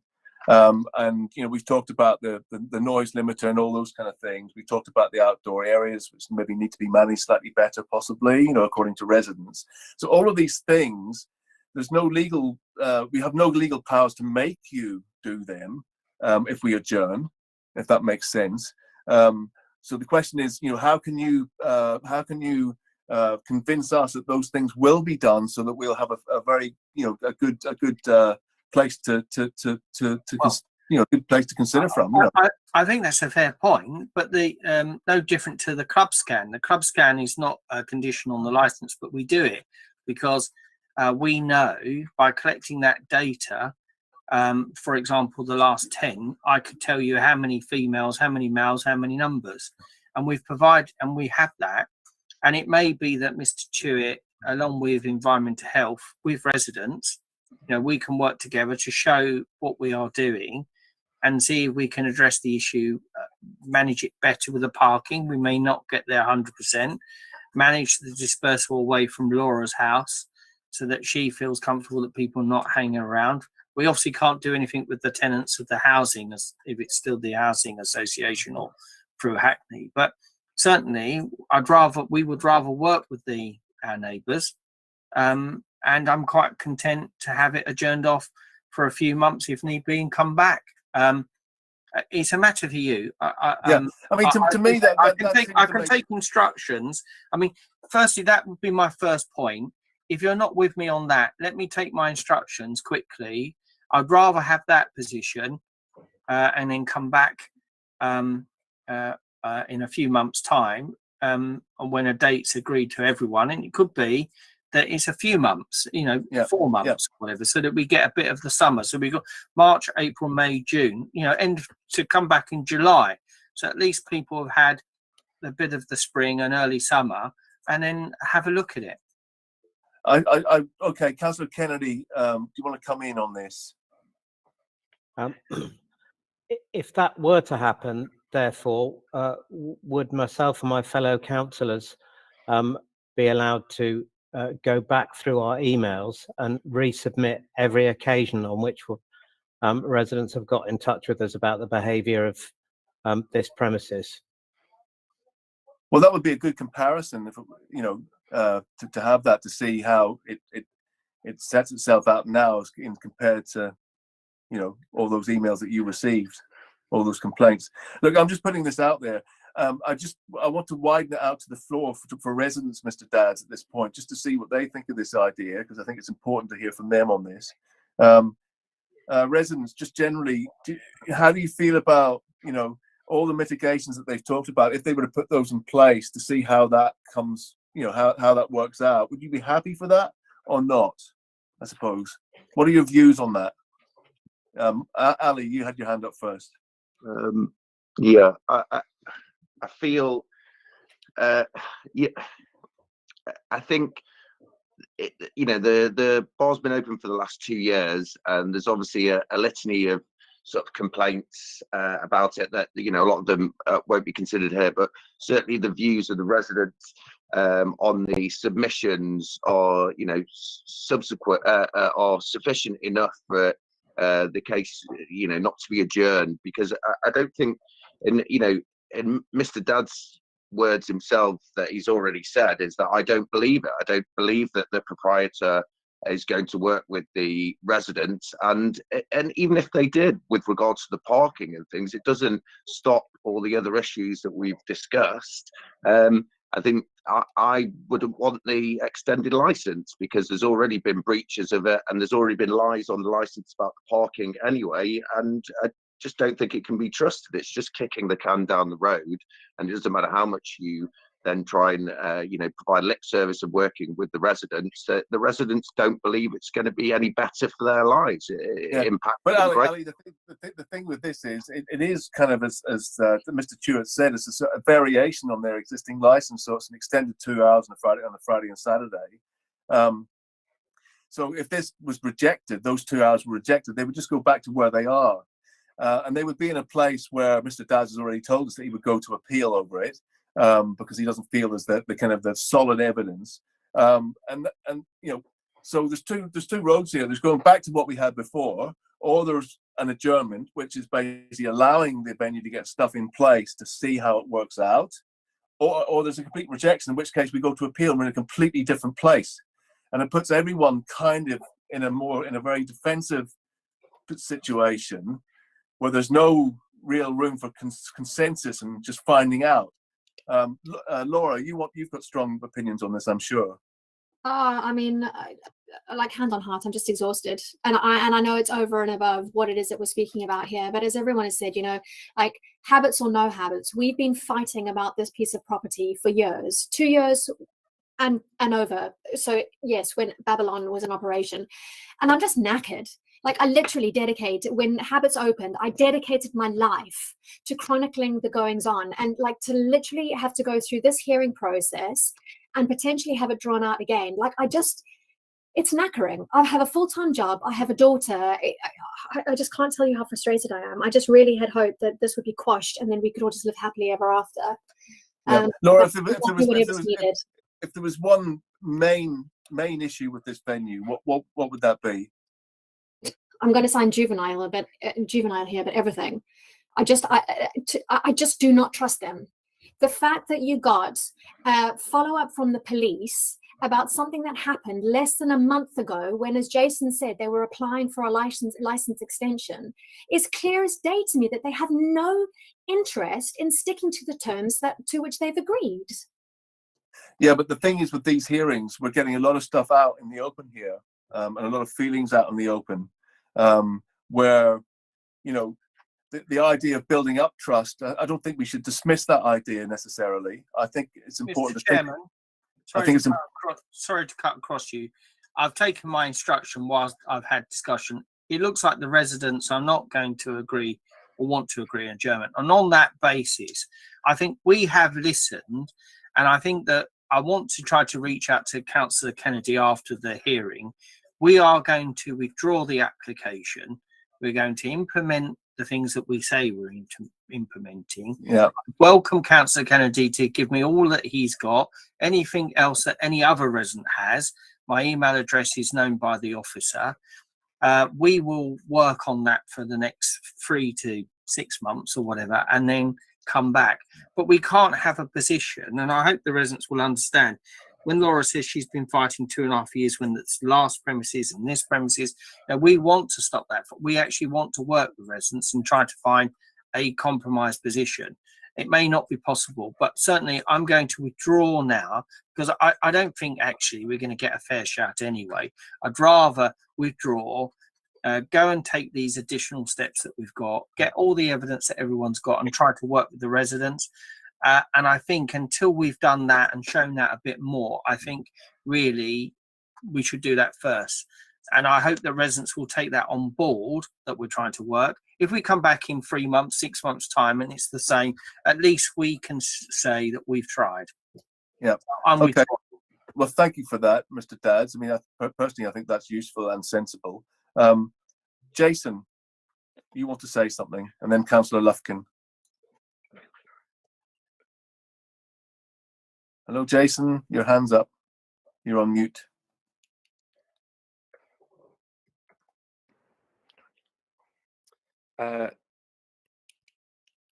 Yeah, we can hear you now, Jason. Okay, so I welcome the applicant's suggestion that they withdraw, but I would just refer everybody back to the last paragraph of submission C5.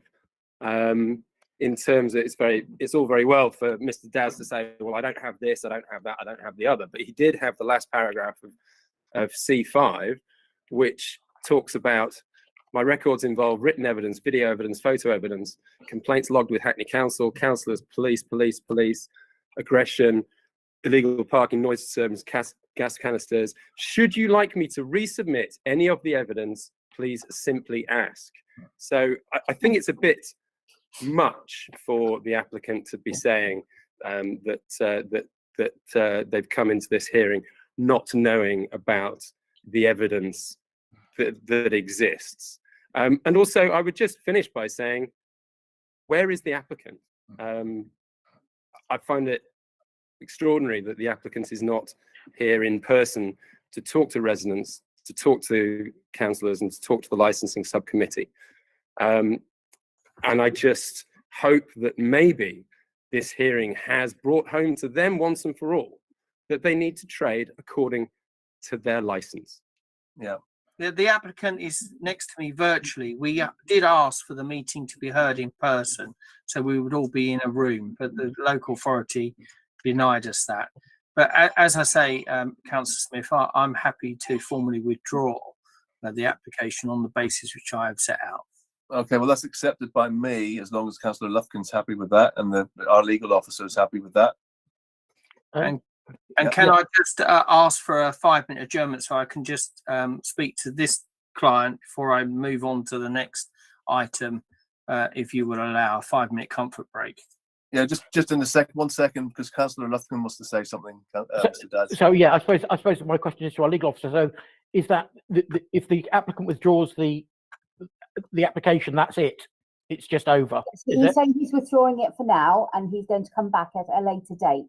So it's not an adjournment, it's a withdrawal, is it? It's a withdrawal, yes. He's withdrawing his application and they will come back at a later date. But he says he's going to implement certain measures and try and resolve issues and come back. And can we consider this application now the applicant has withdrawn? No, you don't need to, because the application has been withdrawn. Okay, yeah, fine. Okay, thanks. Yeah. So they're just back to where they were, but in the middle of all of that, we've had this deep and meaningful conversation. Jason. Oh, you're on mute, Jason.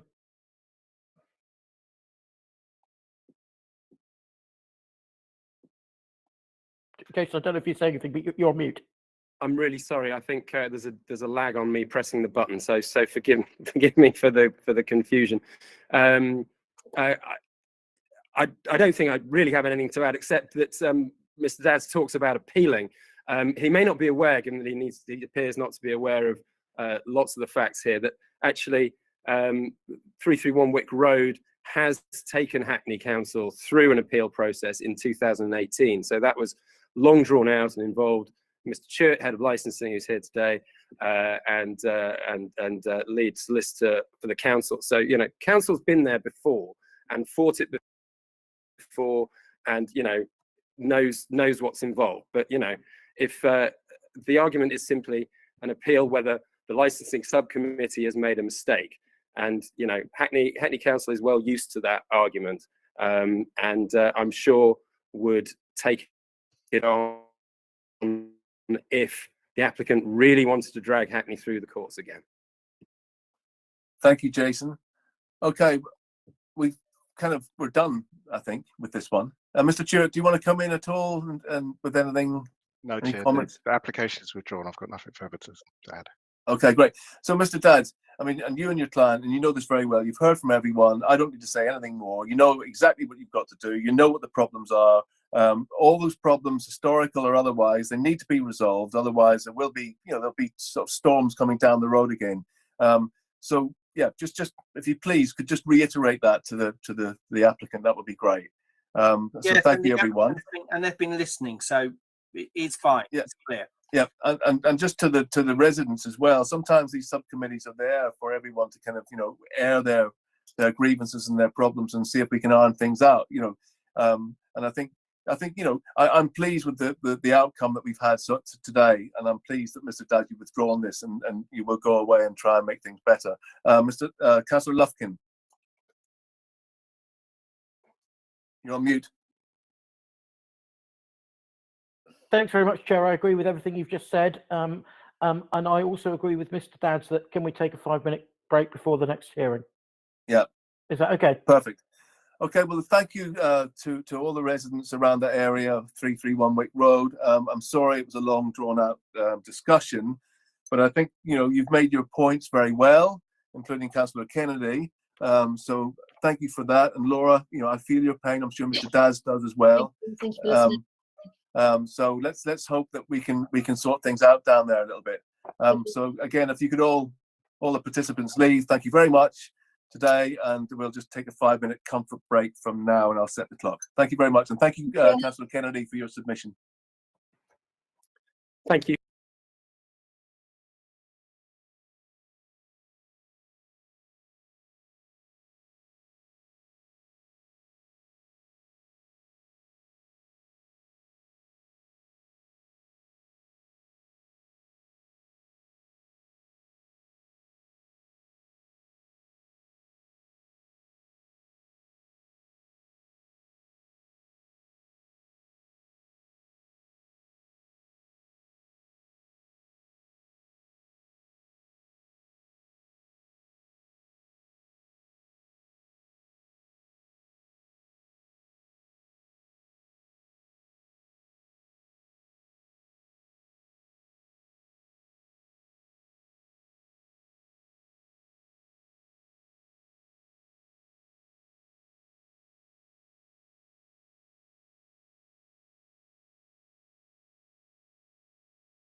So that's 5 minutes and 40 seconds we've had. So is everyone there? I can see you, Councillor Lufkin. Neil, you've got your hand up.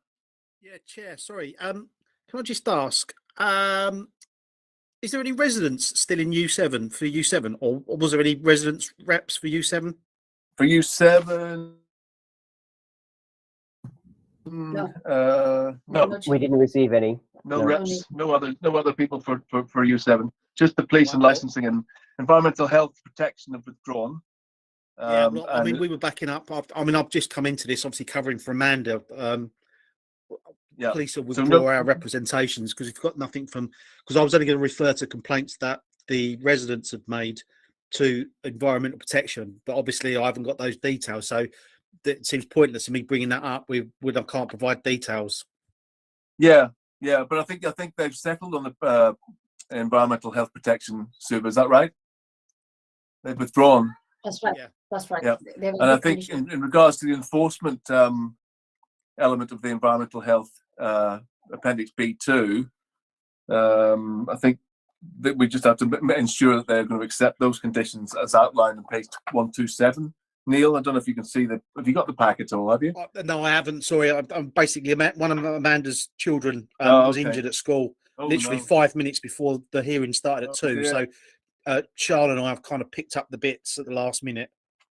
Yeah, I mean, we could basically, I think as far as the police were concerned, it was the outdoor area that they had concerns about, how it was assessed, and obviously then they wanted off sales and stuff removed.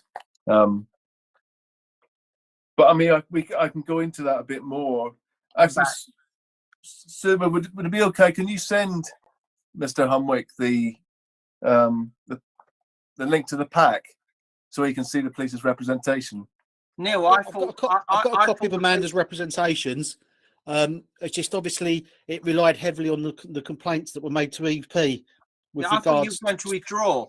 I thought the police were going to withdraw because the environmental health have now withdrawn themselves. Yeah, no, this is yeah, David. That's just the conversation I'm having with the chair. Sorry, I do apologise. No, Yeah. no worries. So yeah, I mean, as I say, I mean, other than the fact that it's beyond core hours, we've really got no concerns because the residents haven't sort of made representation themselves. Okay, well, that's good to know. Okay, so we can move on to agenda item 7. This is the premises license, Unit 7, 2 to 4 Osmond Road. And I'd like to call the principal licensing officer, Suba. Sorry, Chair, that's the one I'm just discussing, U7. Yeah, no, I've got that, Neil. Oh, sorry. So you're saying the police are happy, yeah? Yeah, we're happy to withdraw from that. Okay, well that's noted. Thank you. You can go then. I think it saves everybody a little bit of time after the previous long one. Thank you. Bye. All right. See you Thank later. you for Bye. that. Okay, so Suba, if you'd like to come in and present the case, thanks. Thank you, Chair. So the second item we are going to consider is again for a premises license under the Licensing Act 2003 for Unit 7, 2 to 4 Osmond Road. So the applicant is seeking for the permission for regulated entertainment, late night refreshment, and supply of alcohol for the consumption on and off the premises with hours as stated within the report. Environmental Protections have withdrawn their representation based on agreed condition, and the police have withdrawn their representation as well right now. So the only representation remainings are from environmental enforcement and licensing. I have nothing else to add. Thank you, Chair. Okay, thank you, Mr. Dowds. Yeah, you're on mute. Yes. Sorry, I was trying to find the button, my side. I thought environmental enforcement asked for conditions. I think that was the waste collection and they've been agreed. That's right, yeah. So I've agreed those. So I think they have withdrawn, haven't they, as well? Yeah, so if you've agreed those formally with them, then they're out of the action as well. So environmental health have withdrawn. They're happy. Yeah. In total, so that's the protection and the enforcement. And the police have withdrawn as well. All I've got is Channing. Unfortunately, him and I couldn't agree, but One day, I live in hope. Okay, so Mr. Daz, it's you again. If you'd like to present your case in support of the application, thanks. Yes, thank you, members. I'm David Daz. I represent the applicant. The applicant is virtually on the phone with me. You'll be aware. Sorry, 1 second.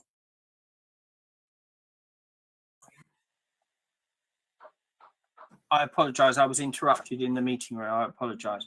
So you'll be aware that environmental health, the environmental protection team did a noise limiting exercise. We've got the noise limiter. It's been set appropriately, and that satisfies their concerns about residents potentially within the same block, but there's no noise escape outside. But I think it was within the building. And then there's no planning authority, although there's a planning application in at the moment. The police have withdrawn. The police were confirming to us that there's no crime disorder, and that it leaves the Can I just stop you there, just whilst you're on that point about the police? They did request the removal of off sales. Would you like to come back on that one? No, in their original submission. Yeah, we're not removing off sales, but what we're saying is that we're not. I think this application is in effect, it's really about hours, because the current license already has a certain requirement. We can already do certain things, I believe, on the current license. So the off sale, I think that was concerned regarding the outside space, but we've already got a plan. I think we've already got an outside space, which I think is subject to planning at the moment, which an application's gone in. So I'd like to leave it there, but it's subject to planning. And I think we are doing that at the moment. Okay. I'm not doing the application for planning. I think it's the landlord is doing it. But there is a planning permission, I think, for a residential block and temporary planning for an outside space. Yeah. But with the COVID provisions, if you've got an on, you can have an off anyway until September of this year. Yeah. So it left with the environment. I was left with the Mr. Channing as representations of the licensing authority. But as you'll be aware, we have been working actually with licensing. I know we've fallen. We've sort of had a somewhat of a checkered past, and we are trying to build bridges with everyone. And I think it's just personalities. It's more than anything. Nothing. I'm not being critical of anyone, and I'm trying to see if we can just try to move things forward. Certainly on environmental health, we've been working quite hard. We've got a resident across the road that objects all the time, and we've been dealing with all those complaints and providing CCTV to show that there's no merit to it. So we have been working quite hard with our neighbours. Now, in relation to the licensing authority, they raise policy, but sir, here, members, as you say, you'll look at the licensing objectives, and I believe the licensing objectives can be promoted. We don't have objections from planning, we don't have objections from environmental, we don't have objections from the police. We've been having many tens, as you know, and that's been able to be evidence that we're doing that with these hours, and actually later hours, although these are lower hours, and we've not had any crime, no disorder, no public nuisance. And we don't even have any councillors. Historically, we've had one councillor, but he's not raised any objections on this time.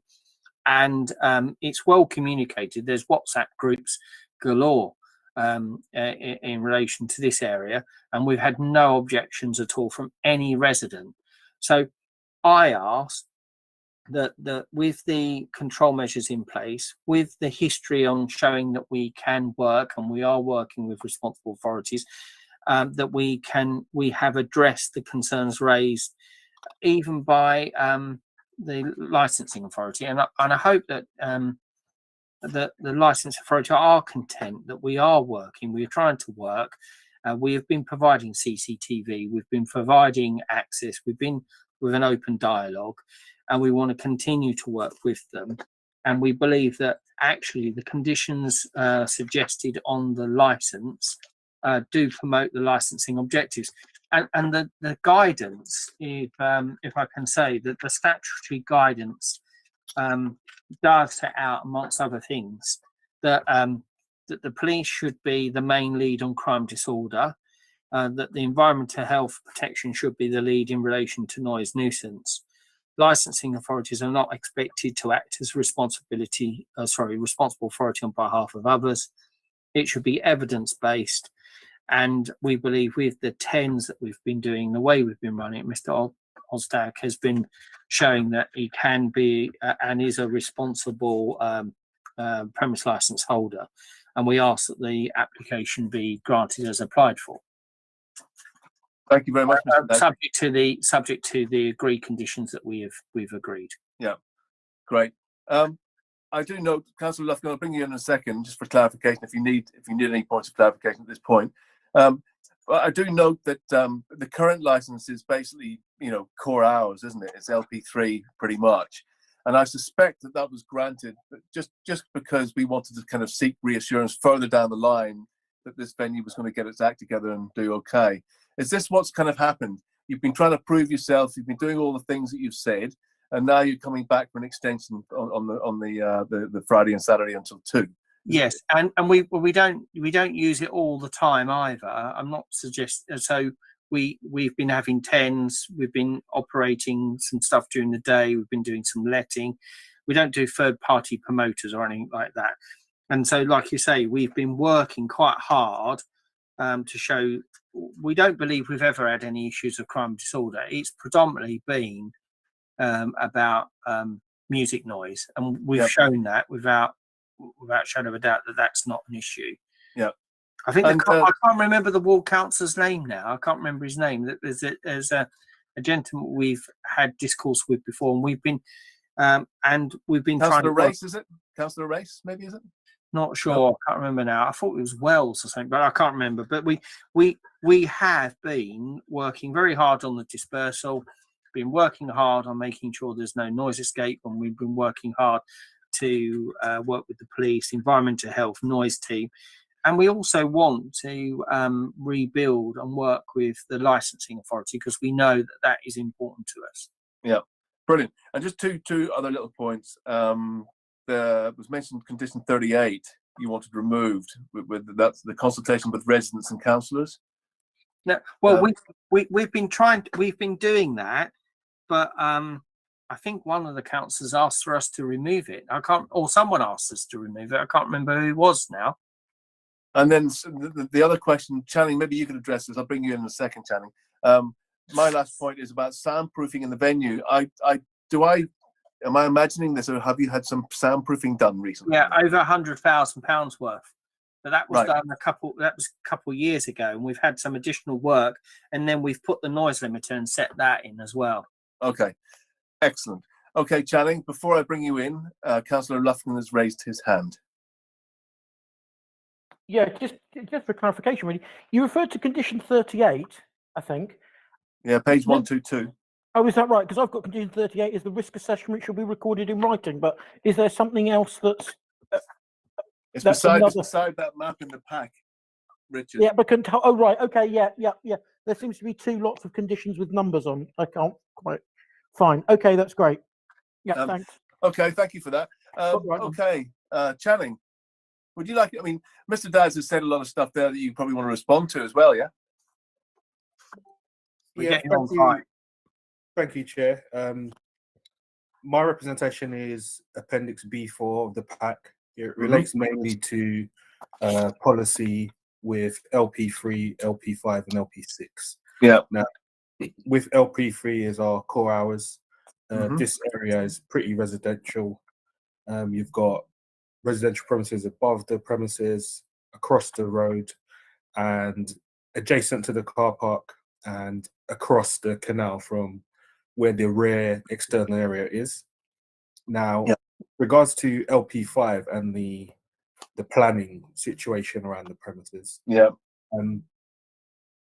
we are aware that they are planning enforcement notices. I understand from what Mr. Dads has said is that there's an application at the moment for planning permission.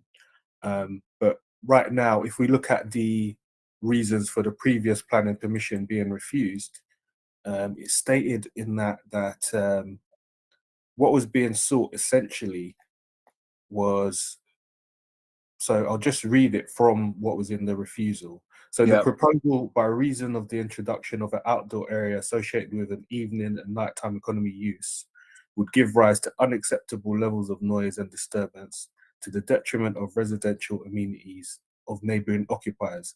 So this, in our view, though it came from the planning authority in terms of the application, it speaks directly to the prevention of public nuisance licensing objectives in terms of possible risk to that objective. And again, with LP6 and limiting the use of the outside area to perhaps 10 p.m. if the committee are minded to grant the license for extended hours. I mean, I'm not sure, they haven't really indicated what hours the external area, use of the external area is being sought for. So we just need clarification around that as well. Now, we are aware of resident concerns that have been raised from this premises. We have investigated and looked into various allegations. We haven't substantiated some allegations for some time, even though residents do raise issues. Some of the allegations we receive with regards to the dispersal and sometimes noise escape, they seem to happen on occasions when the premises has been authorized to have a temporary event notice. So from a licensing point of view, we find it very difficult to enforce if the premises was authorized to be open at that time. I understand that Mr. Dads had discussions with environmental protection with regards to noise and mitigations around noise, but we haven't seen any of those proposals. I was just made aware that the noise pollution team withdrew their objection, but what they agreed with the applicant, we don't have any knowledge of what was agreed. So if that could be something that could be highlighted or clarified as well, that would be helpful. Nothing further to add at this stage, Chair. Okay, thank you, Channing. I can see Councillor Lufkin and Mr. Dads. I just want to bring in Councillor Lufkin. Thanks. Yeah, can I just clarify the actual conditions being sought that apply? Because I've seemed to have lots of different conditions in different parts of this pack.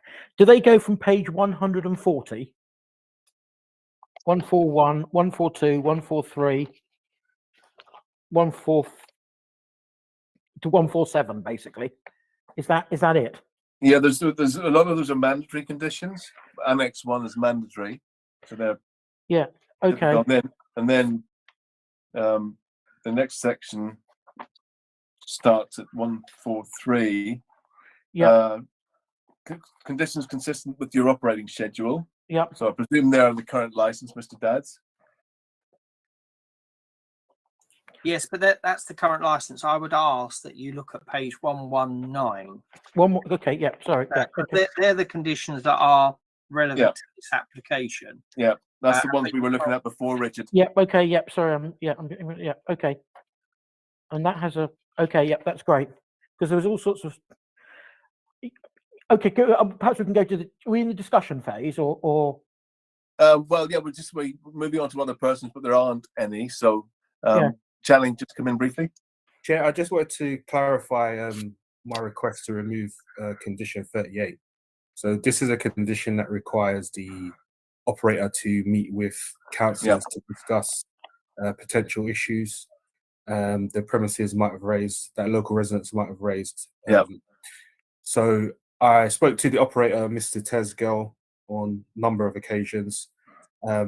This is one of the issues that came up, and I am aware that the operator did try and comply with this particular condition. However, the councillors found it quite problematic at the time. So removal of that condition. That kind of makes sense in a way. Because councillors are exceptionally busy, all the time with lots of meetings and stuff. Okay, so I think we are moving into the discussion phase now, Councillor Lufkin and Mr. Dadds and everybody else on the call. I'd just like to say, Mr. Dadds, yeah, 1 second, just hold that thought. You've heard what Channing said about the outdoor space. It was something that I was going to raise, really. You know, how many in the garden? Are there any residents that live nearby that space? I know you've applied for planning permission, and I know that he's mentioned the decision, which was based on a kind of an drinking establishment with additional outdoor seating spaces was refused. It may well have been refused because, you know, of the outdoor seating arrangements possibly during lockdown. But if you just want to go into the planning stuff around the outdoor space, Mr. Dadds, that would be really helpful. Yes, thank you. Chair, in relation to the, that's why I raised my hand. I think what Mr. Channing was going on about on the planning is that was a condition, I think, on a planning application, those words, not a refusal.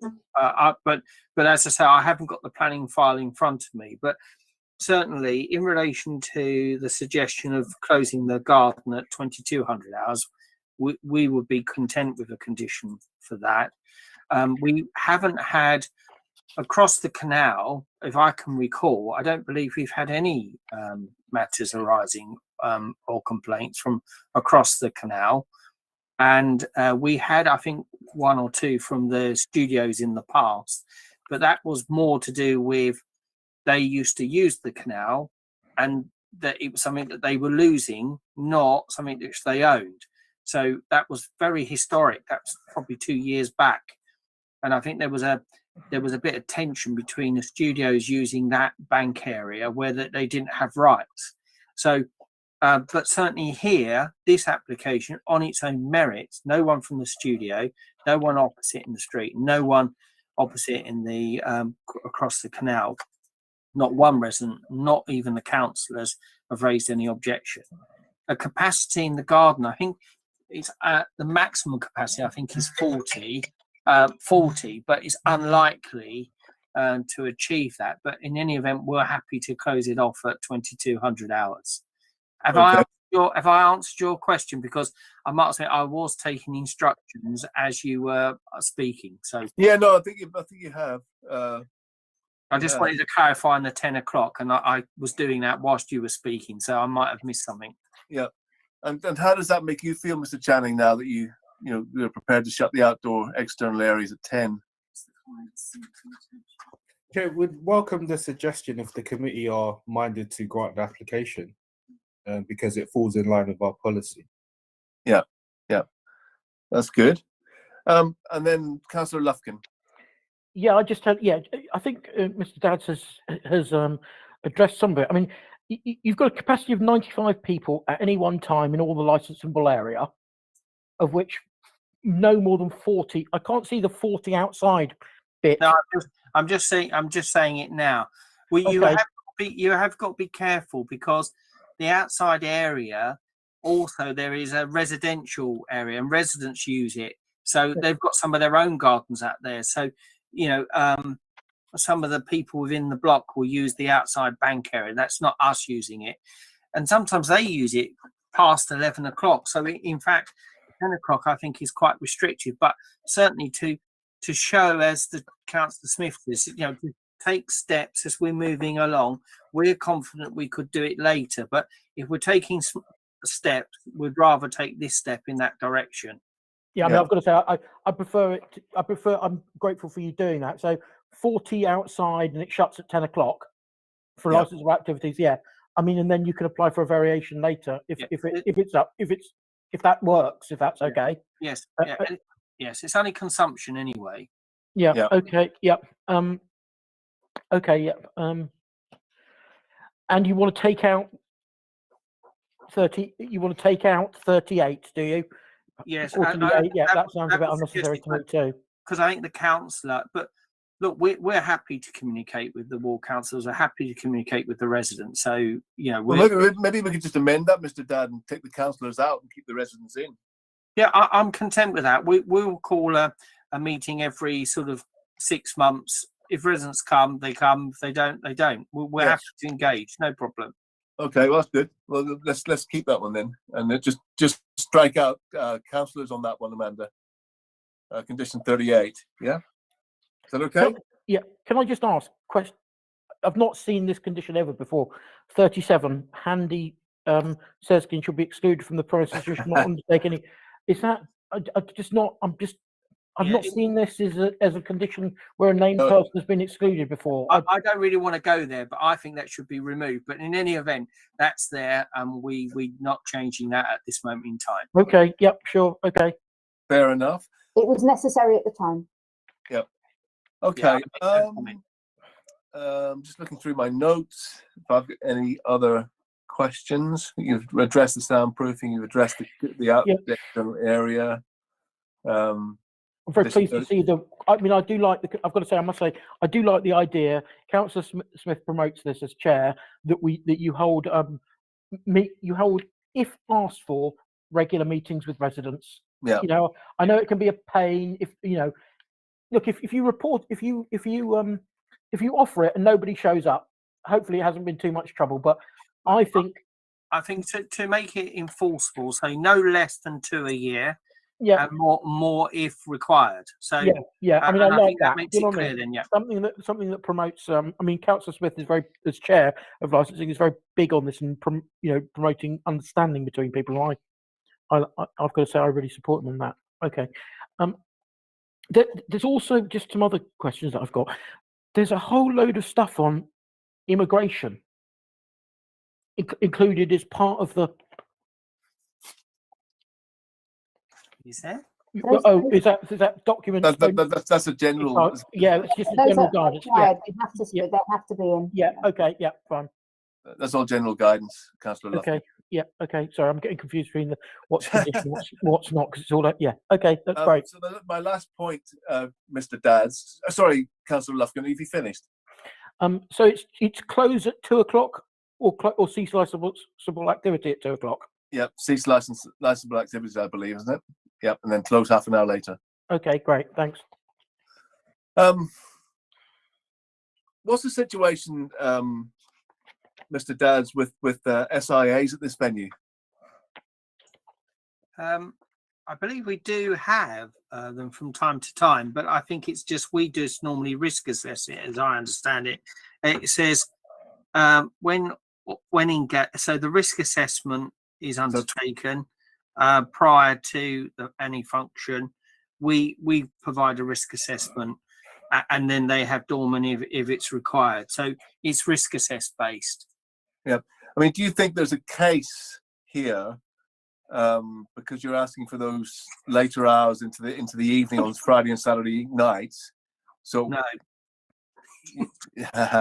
The reason why is that some of the if we have an event, then it's most likely chair that we do. But if we don't have an event and we've only got 10 or 15 people in, it's just prohibitive. So I think typically, so to give you some comfort, if we're having an event, generally we would. But look at the capacity; it's very low. Yeah. Is there a one of those conditions mentioned that in it's condition number 28, 29. Okay, yeah, I've got you. With the risk assessment, and everyone's been satisfied with that. And typically, we would have door supervisors if we have a wedding or some other event, but generally we don't. Yeah, it's all risk assessment. I provide the risk assessment that scores it based on music, type of venue, age group. It is quite a complex. It's simple to complete, but it's quite complex. Yeah, it was all around the Olympics when I drafted it, so it's stood the test of time, and it works quite well as a risk assessment model. Yeah, I just want to throw that question to our licensing officer Channing, just in relation to. I don't want to bog down the SAI too much, just because it's that sort of very late night situation.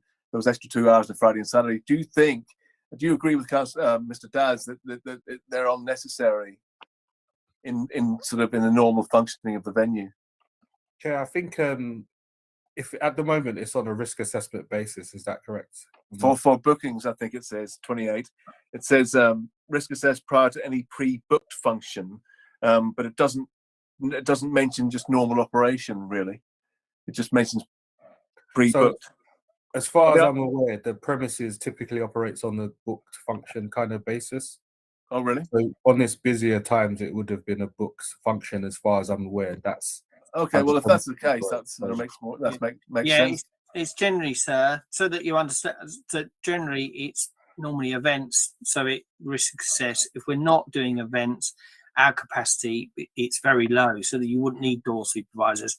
And I would, I'm not being disrespectful, Mr. Channing, in any way, but your guidance says that you would look to the police as the main lead on crime disorder, and they've not raised any objection to those conditions as how we approach the SIA. Okay. Yep, makes sense.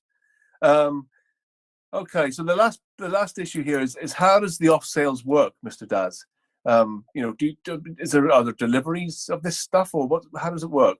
No, it would only be if someone wants to take something away, if they've had dinner or had food, or they want something takeaway. We wouldn't do it other than that. Right, and so and ultimately, you're keen to keep the off sales element. Yeah, we want to keep it, but it doesn't get used that often. But we still want to keep it, especially if there's another lockdown or something like that. God forbid. Yeah, yeah. And at the moment, you can do that until September anyway. Yeah, but we still. I think we're keen to do it. No one has told you not that they think we would undermine the licensing objective if we keep it. I did assist the Home Office in drafting those provisions for until and extended to September. I think here as an off premises, there's not been any issues in the last couple of years, so I don't know why we would want to restrict it. Yeah, I suppose it just makes members a bit nervous when people are carrying bottles out of venues late at night, you know, around 2 o'clock in the morning when they're slightly inebriated. Well, we're not doing that. We wouldn't be doing that anyway. No. Okay, that's all of my questions, Councillor Lufkin. Are you? Can I just see which conditions are relate to off sales? Is there the change? I don't think there is an off sales one as far as I can see. No, there's no prohibition. It's generally, councillors, if someone has drunk, say, a wine, we can seal it and they take it away. Or we generally don't do deliveries. Yeah. Would you be willing to comply with LP4? Can you remind me that, sir? Off sales until 11 at night. Well, yes, I think we would be content with that. So Amanda, if you could put that in there, LP4 for off sales, that'd be great. That's Mr. great. Daz, Yeah. thank you very much for that. It makes a lot of sense, and that definitely reassures members in regards to the sort of late night element of that conversation. Yeah. So that's fine. They didn't have off sales previously due to the Business and Planning Act. Okay, but they're asking for it now, and I think under LP4, I think Councillor Lufkin and I would be content with that. Yes, I will be. Great. Okay, so Channing. Chair, if the committee are minded to apply off sales to the premises if they grant the license, would the operator be happy to accept a sealed containers only condition? Oh yes, yeah. Okay, thank you for that, Channing. Or the sealed bottle, the recorking. Yeah, that'd be great. Amanda, can you note that, please? Yeah. Thank you.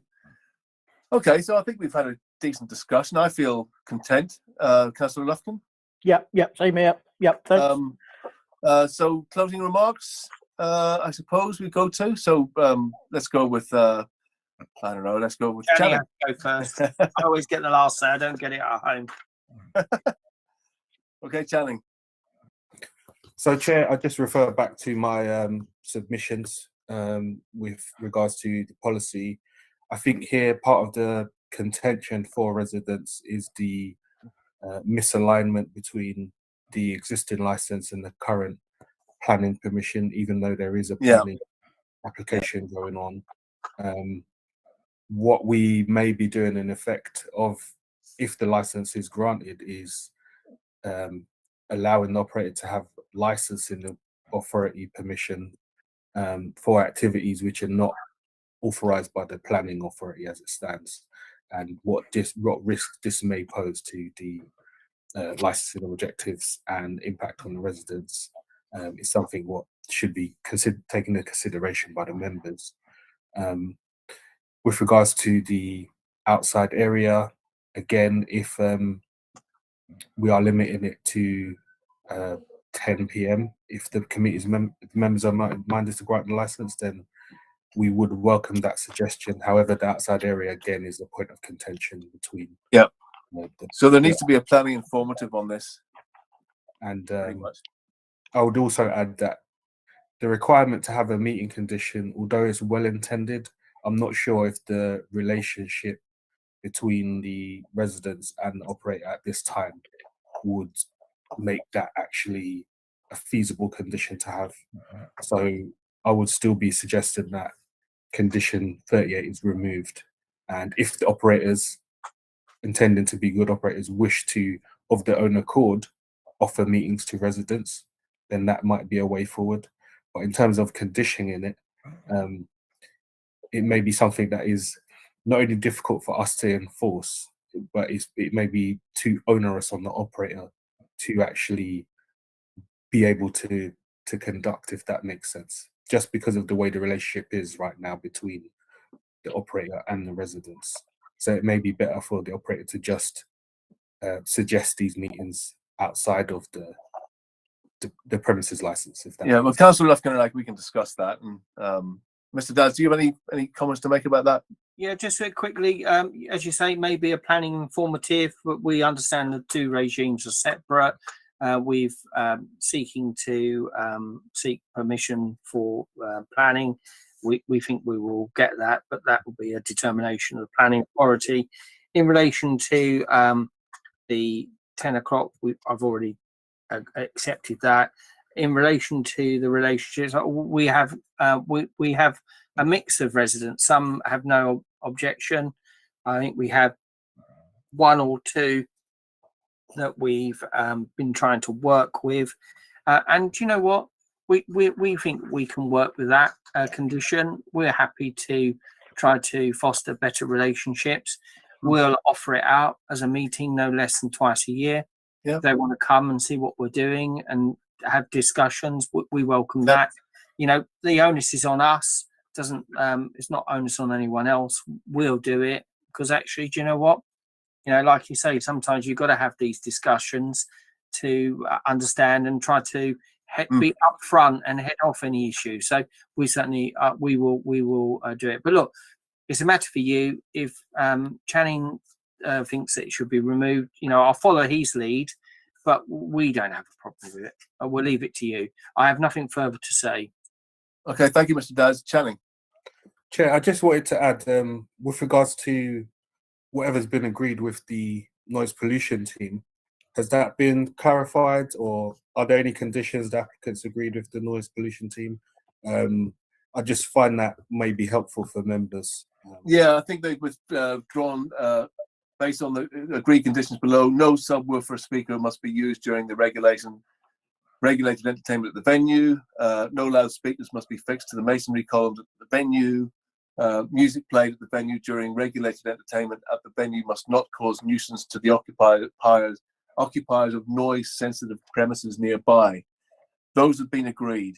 Yeah, and, correct. And we've had the noise setting exercise, and we've had an acoustic consultant expert deal with that with the council's expert. So everyone is happy. The residents are happy. It's all been set and fixed. Yeah. Okay, Channing. I have nothing else to add. Thank you. Could I just check? Is that condition 10? The applicant shall install a noise limiter. Yeah, we've done that. Yeah. Yeah, fine. Yeah. Okay, great. Yeah. Thank so you. Just one last point that I've just remembered now: dispersal policy. There is one. I think there is one. I don't know if it's a condition. I can't recall. I think I'm getting this one mixed up slightly with the other one. I'm sorry. Maybe Suba could help us. Suba, is there a condition around dispersal at all? I'm just quickly looking through the documents. Yes, there is 27. Oh yeah, Yeah, great. Thanks. Implement a written dispersal policy. So, have they got a written dispersal policy? If they don't, they Yeah, need one. I believe we have one for this because we've been working on it, and we've been working it with the 10s. So I think we provided it with the last 10 hearing. I think if you remember. Okay. Okay. Cool. Yeah. Excellent. Well, I think we've had closing remarks. Any further points of clarification, Councillor Lufkin, before we go? That's step 7. No, I mean, I do like the idea that you've been trying it out with the 10s. You know, yeah, that's a good way of doing it, in my view. You're testing things out before you go for the real thing. So thanks for that. Yeah. Yeah. Okay. Well, thank you very much, everyone. We will go off and deliberate all this. Mr. Daz, it's been a long afternoon for you to withdraw from one after about an hour and a half. Never mind. Yeah. Look, yeah. Thank you very much. Thank you, Mr. Dads. Goodbye, everyone. Cheers. Bye. Goodbye.